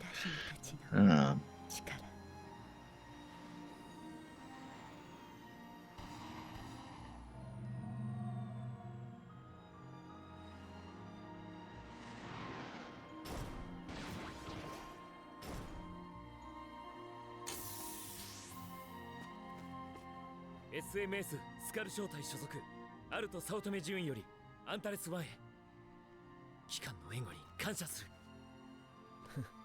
当然のことをしたまで。 I still think the fights with the Vox were better in the show. The later ones, I mean, where, you know, it's like the whole fleet's in danger. Oh, also he was in danger. No, They I were know. gonna I'm destroy just the meaning town. that it was bigger in the show than it was here. Like, really, because this felt like a lot more encapsulated. Like, this was just this area, this ship. Like, the frontier seems so much bigger in the show, too. よくやったな、ランカ。アルト君。 They do better with the romance here, though. Like, I feel like Alto is in a romance with some people, instead of some people being in a romance with Alto. 二人ともいい歌だったよ。アルト。ギャラクシーの難民船は7隻までは助けたけど、3隻はすまない。 Not a big fan of the fact that in the movie is the only place where Alto assaults Cheryl, though. できるだけのことをしたわ。私もそうしただけ。取っといて。それは私たちを守ってくれたボーナスよ。え、だけどこれはお前の大切な。あげるって言ってんだから、ちゃんと受け取りなさいよ。こんなサービス。 Did she bruise her leg, or did she got like paint on her leg? I think she bruised it.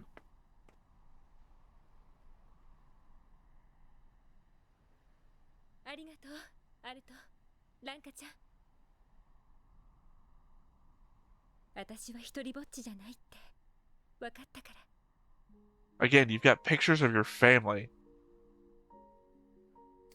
シェリルさん。 Which makes no sense because we also have the history of you in an alleyway, which you must have been rescued by Grace. Yeah. I gotta think Mao is dead. I don't have her marked dead on the board, but I don't know that she's the kind of person who would have abandoned her family like that. Or it could be the mother died and she didn't know about it. And if she's a young child with no parents, then, you know, how would she know, right? I'm sorry. Did we just get like a small clip in this movie of What About My Star and not the whole song? We had it the before, one yeah. song I go on about being my favorite song, and all we got was like a small clip of it during the middle of the movie. You got your song. Yeah, it's a centerpiece of that battle sequence, yeah. It's not a bad song. I just don't like it as much as about What About My Star. The chorus of What About My Star is better than the rest of that song for me. I think this is also a new song for this movie as well. There's also the element of the fact that they've made it so now the Fold Quartz can exchange memories.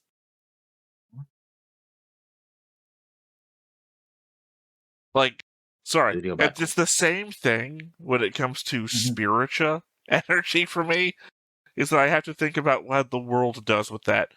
Now you can just exchange memories with anybody, as long as you have Fold Quartz.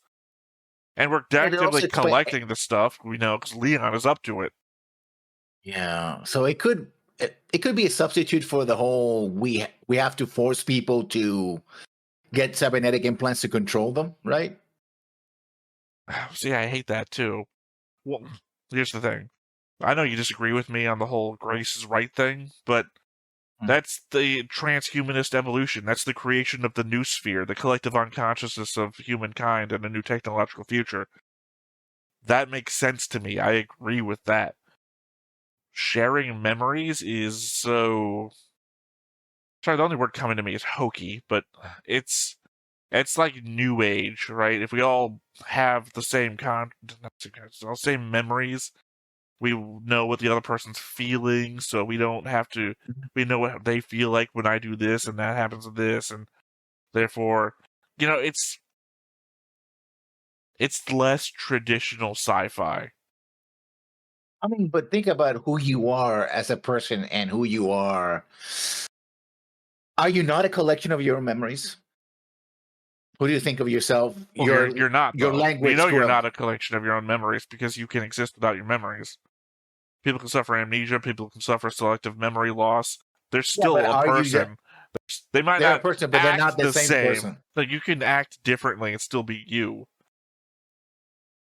No, I think you aren't. If you lose all your memories, if you're not you're a dead, new person. You still exist. Yeah, there's existence in the physical form, and then there's existence of the person you are. You're trying to redefine what you is. No, I think you Sorry, is hold always on a second. I don't him. know if there's going to be enough to think. I mean, you could spoil it for me, but don't. I'm waiting to see if this just goes black screen or not.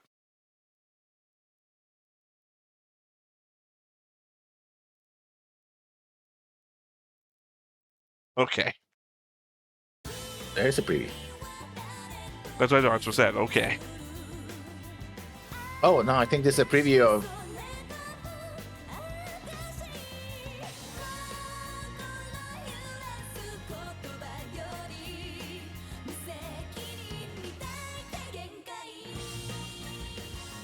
Sorry, this is what you're going to do. Who you going to kiss or who you going to marry? Alright, anyway, it's redefining who you is. Because, again, it's the ship of Theseus argument we were just having before about how much of you can you replace, except in this case it's not cybernetics, it's memory. How much of your memory can you replace before your other? And you could say there's the possibility entirely exists that you could replace all of your memories and that your personality would still remain the same. But that's a nature versus nurture argument. Are you born with the personality you have, or is the personality you have dependent on the events of your life? And I don't know that either of us is a psychologist enough to be able to parse that out. The fact that it's still actually a debate. Yeah, but I think a large part of who you are is who you learn to be and how you're shaped, right? I mean, you're watching Jujutsu Kaisen, here's the element of that before you get into your example is I have no basis for comparison. I have never not been myself to then know if without my memories I would act differently. I could say I am the basis of who I have been developed into being, but I also have no information to say I would not also act the same otherwise. I have acted contrary to my self-interest throughout my entire life. I mean, everybody does. I mean in situations where I think logically the thing to do would be one thing, and fear or whatever has caused me to act in a different way, contrary to even what I would want to do in any situation. I don't know if that's a basis of just the physical composition of how hormones and whatnot react in my body, or mentally how I act because of learned experience. I can't say that absent of the memories of what I've done in the past, I would not act the same in the moment just due to how I'm built physically. Yeah, but I'm talking about identity here as well as personality, which is like I was as I said, that's the definition of you. The definition of you, you're defining as one thing, and I'm defining as another. So the fact that we don't even have the same definition of what you means is no common ground. Jujutsu Kaisen or any isekai, when the person dies at the beginning, that becomes a transition. They go inhabit another body, but they have the memories. Again, though, no, they don't have the memories. They have the consciousness. Sometimes they have the memories. Again, you're defining you to be the consciousness that is the learned experience. I'm saying instinct, the way you react in a moment without thinking, is also you. Right? I mean, it's not exclusively, but I think it would be a significant amount of it. That's what I'm to the point where I don't mean to say that's what I'm saying. I'm saying that there's an element of you that is not conscious, that will react to things the same way, regardless of how you have been raised, how past experience has taught you to be. There is an instinctual level of you that is not memory based. Which is why I'm saying that removing your memories does not change who you are. I don't think, as I've previously stated, I don't have a basis to make a comparison. I've never had amnesia and come back. Well, I would think that it would, because I think you're separating the the human element, the animal element from the consciousness level, right? We are biological creatures, and so our genes and our biology defines certain measures, such as, oh, we see a snake that's about to strike and we recoil, right? That's an instinctual defense I'm mechanism. talking It has about nothing in to do. a social level of reaction, not a danger response level reaction. If you ask me to go to the movie and I have a fear of social interaction, that might be inherently within me, not built off of past experience. I'm not like I've been burned by people before, recoil from the flame of social interaction. I might just be naturally that way due to the chemical balances within my body. The way that I produce a fear response might be instinctual on level to even social interaction and not just, ooh, snake. Stupid question. This sounds real stupid based on how far we've gotten here. Why are we discussing this? We're discussing it because you were complaining about the Fold Court being able to share memories across people. I'm right? not complaining. I guess I am sort of. I don't find it to be a complaint when I'm thinking about it. I'm finding it to be a problem with the redefinition of certain elements of the story, which have wider reaching consequence to how things interact. The same way that I say that spiritual energy can basically cure any disease, because it did with Milia. She was sick, she got hit with spiritual energy, she got re-energized. It can cure depression, it can bring people out of comas. It's a non-violent. Milia just had a the cold. extra. No, yeah, it can cure disease. No, she was just had a cold. She had a cold, and they cured her of her cold. She literally saw the doctor after that, and she was perfectly fine. So it literally in one blast. No, she didn't just get over it. She was literally bedridden and then fine. My point being is that cures diseases. It's a non-violent way to take down anybody, anywhere. Like literally, everybody in military outfits gets taken out by this thing. It redefines weaponry and healthcare in the whole galaxy, and we never see it again because we don't want to continue that shit. Same thing here. This is literally, I have a problem dealing with you. Okay, let's exchange memories real quick. It redefines what negotiations will be in the future. It redefines interactions of a personal level. It really should redefine what the family unit is, because literally I can share you entire memories of my entire family, your entire family. The only difference now is biologic. It's a redefinition of everything. And I feel like we're not going to ever handle this again. It's going to go down into the spiritual chute. I think it's going to be contained to these movies, basically. That's what I'm saying. And it's going to be the same thing as Macross 7. It's going to be something we never talk about again.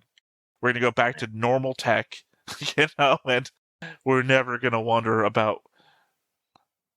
This is like that one time in Dragon Ball Z where Goku teleports back after the whole Namek saga and just touches Krillin's head and downloads all the memories of everything he missed so we could save some time. It's like, he didn't do that ever again. It's like the time Superman kissed Lois Lane and erased her memories. And he does it 3 more times, by the way. He does it in every movie. But not a thing he does in any of the TV shows.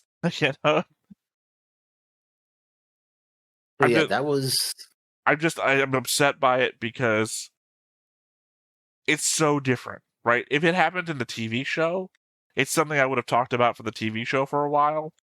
And then we're like, okay, this is the new norm. But we don't. And then we do the whole transhumanist element. Like I said, the new sphere, which is something I support. This is something I need time to wrap my head around. And then the knowledge that we're probably just going to bail on it. I do not expect to see this in Delta. Yeah. I don't even expect to see this in the crossover with Firebomber. You imagine that? Cheryl's like, here, take one of my earrings. And then, oh man, you guys have been on a journey. You guys have been on a journey. Yeah. What are the Vajra? What are Proto-Devlin?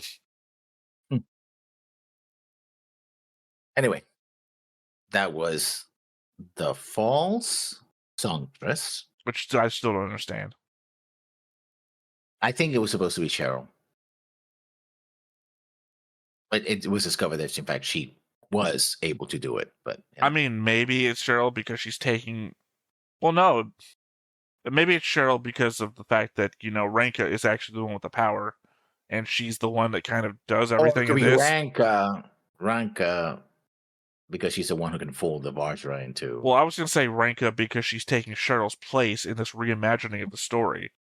So it's the false songstress, and that Ranka is the one who's important now, and not Cheryl. Whereas on the second half, I would expect Cheryl to be important because Ranka was in the other side. Like, they're switching places. But I don't think where you get the false from in that. They're both literally songstresses. They both sing. They both write music. They do concerts together. Well, not. Yeah, I don't understand. I expected. See, I didn't expect this to be a reimagining. I don't know why, given the fact that every other movie has been. Well, actually, technically, Macross 7 has been so far the only movie that didn't go back and just do what it did before, or try to reimagine. Just a continuation. Although, to be fair, the Macross 7 movie wasn't actually a movie; it was a 30-minute OVA. Yeah. So it lied in its own way, but I don't know. I expected this to be like after, like whatever Macross 7 Plus was, a thing that happens after the fact, and that we're going to be introduced to like somebody else who also got infected in the womb and has power to control the Vajra, and their interactions with Renka or something. Yeah, we're not doing Rebirth of Evangelion, so that's not a thing. Well, I don't know why. Nothing that I expect with Macross is ever what happens. That's a good thing, I guess. I guess. I don't know. When it comes to me, I am the worst arbiter of expectation, which is to say that the disappointment I level at the show is because of myself and not the show, right? I mean, that's the most fair thing I can say, is that when I'm disappointed, say, Macross Plus, it's not because of Macross Plus's fault. Macross Plus does an alright job with the story that it's written for it, except for obviously the problems I have, which is like, don't introduce this thing at the beginning, which is going to make me think this all the way through until the very end where you change it. Because there are certain ways to pull the rug out from under you, and I don't think sexual assault is the way you want to do that when you want me to enjoy the characters. Because otherwise I'm being rallying against the guy I think could be a rapist, instead of hoping he succeeds. God, I hope that guy I think sexually assaulted a woman in the past winds up with that other woman that he seems to be putting in harm's way on the back of a motorcycle. It's hard to play that way. But again, that's my thoughts about things. I don't know that the fact that so many other people seem to enjoy Macross Plus would indicate that that's a me problem. Not a problem. Everybody has his own interpretation. You don't have to like everything just because it's popular. Well, see, I don't have the idea that Macross Plus is popular if it wasn't for you telling me it was popular. I mean, I'm saying general. In this case, Macross Plus actually wasn't popular, and so it's become Macross's cult hit. And usually I think it's more popular in the West because it was the first outing of Macross officially outside of Japan because of the whole, Robotech thing. So, yeah. Also, super weird that they honored Sharon Apple. I mean, she was... I don't think they honor her. They literally honored her. Like, here's the next big idol in the series of blockbuster idols. It's like finding out that in the realm of, say, opera singers, right? You're like the newest, greatest opera singer, and you're like honoring all the great opera singers behind, and you find out one of the opera singers also sung for the Nazis. It's like, but you still put her in like the lineup chart. Like, I think one of these people shouldn't be on here. What the one that Sharon Apple? Yeah, we're gonna have her, but she's gonna have an asterisk just in case. You mean that one that sung at camp that one time? Yeah, we probably shouldn't let her in the list. I don't know. It's like, do they think about it, or they're like, Sharon Apple is a big name. It's recognition. I don't mean them in the show. I mean them, the people writing it. Like the same way that there's that one game, that one fighting shooting game. I think that's all the idols from all Macross, and Sharon Apple's in there too. It's like, Or I think it's because it's a thing of it's a fan service thing. Like whether she was a villain or not, she's a significant character, right? In the story, it's like, oh, remember you saw Macross Plus, right? You remember sharing apples? Like, yeah, I remember. Well, there we're reminding you of her, But right? That kind but of it thing. feels like the people in the world don't remember because either Yeah. that or that's just another change. Sharon Apple No, they didn't. No, they did because literally after that, what's his name? Michael says, "Oh yeah, by the way, Sharon Apple, to mention people, and some of them are terrorists. Like he called Sharon Apple a terrorist, right? Like so, people know the history. The only alternative I have is that maybe in Japan there's message boards of hashtag Sharon did nothing wrong. I mean, I could say a sliver of an argument that she was a victim of her own circumstances. She was, she took on all the emotions of somebody else. She got upgraded with illegal military tech. She and didn't know how take to on handle the it. emotion. She was an emulation of that emotion. Yeah, well, she. The difference between taking on the emotion is like you're dumping all of your emotion into this thing. I can't remember. There's like certain sci-fi things where you like calm yourself down by taking a thing that removes all your emotions. Like if you were doing that and putting it all into Sharon Apple, that way you could argue that she was overwhelmed by all this emotion and had no outlet I think for it. she didn't. I mean, she could read essentially what's her name? Mind, including everything that she wanted to keep hidden, right? She was an engram. She was a virtual version of them. So I'm saying she was a copy of her. her. She wasn't.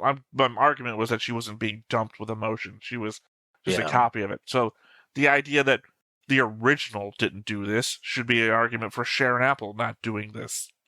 Yeah, except that she is an AI who doesn't understand really she does, what's going though. on. That was the whole point of the final conversation between Sharon Apple and the woman whose name we both forgot.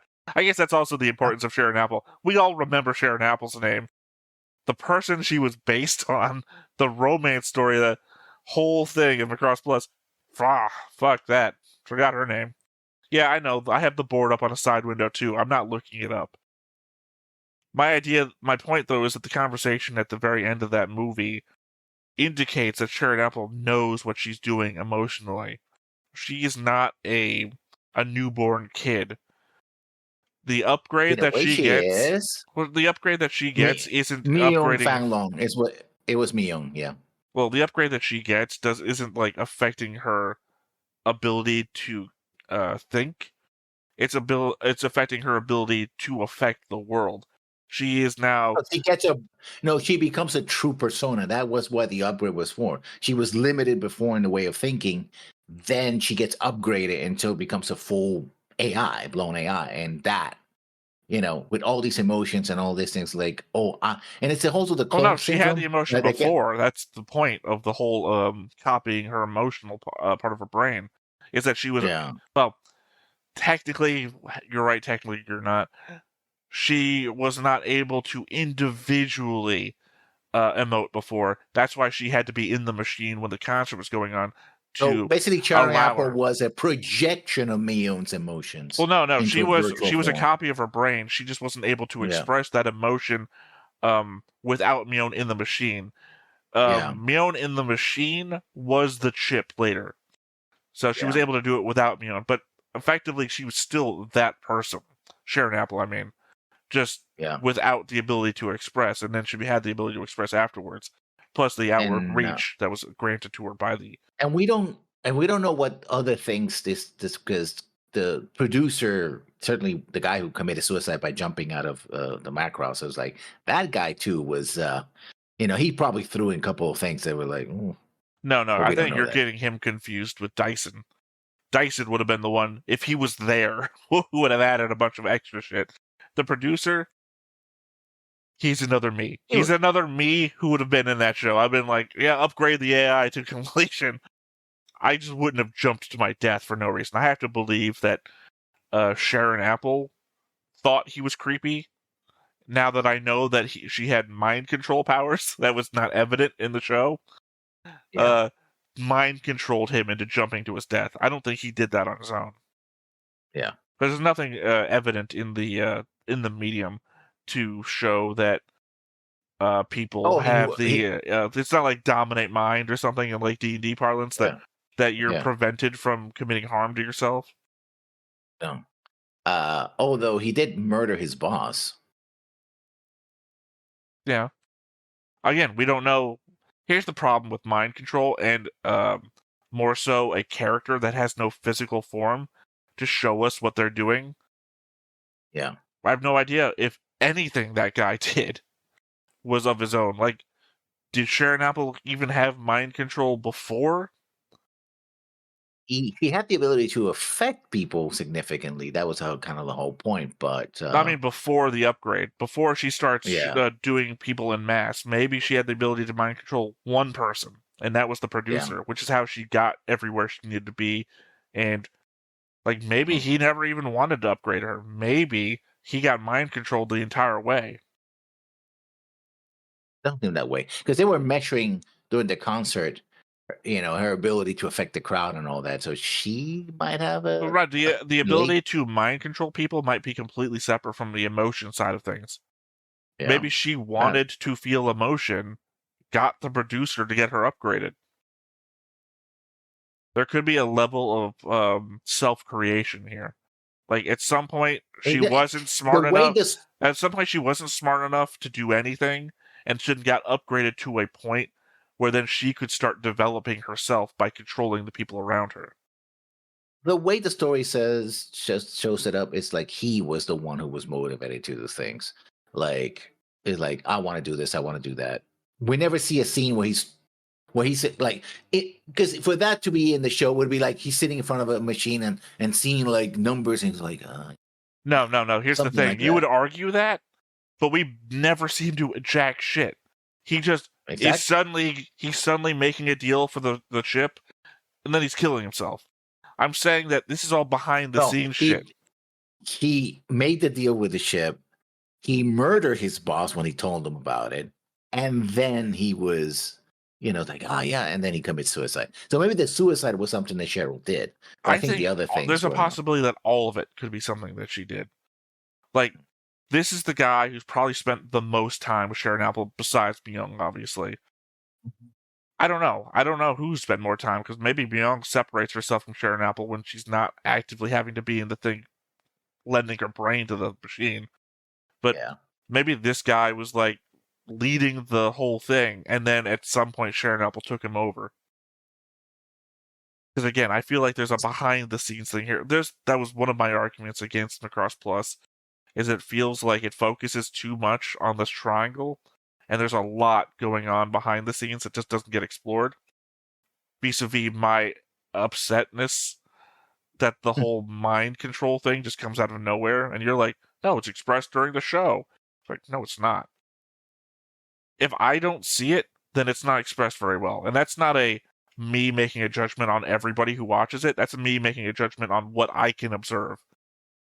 If I don't see it happen, I'm not enjoying it when it shows up later, because it wasn't expressed well enough for me to understand it.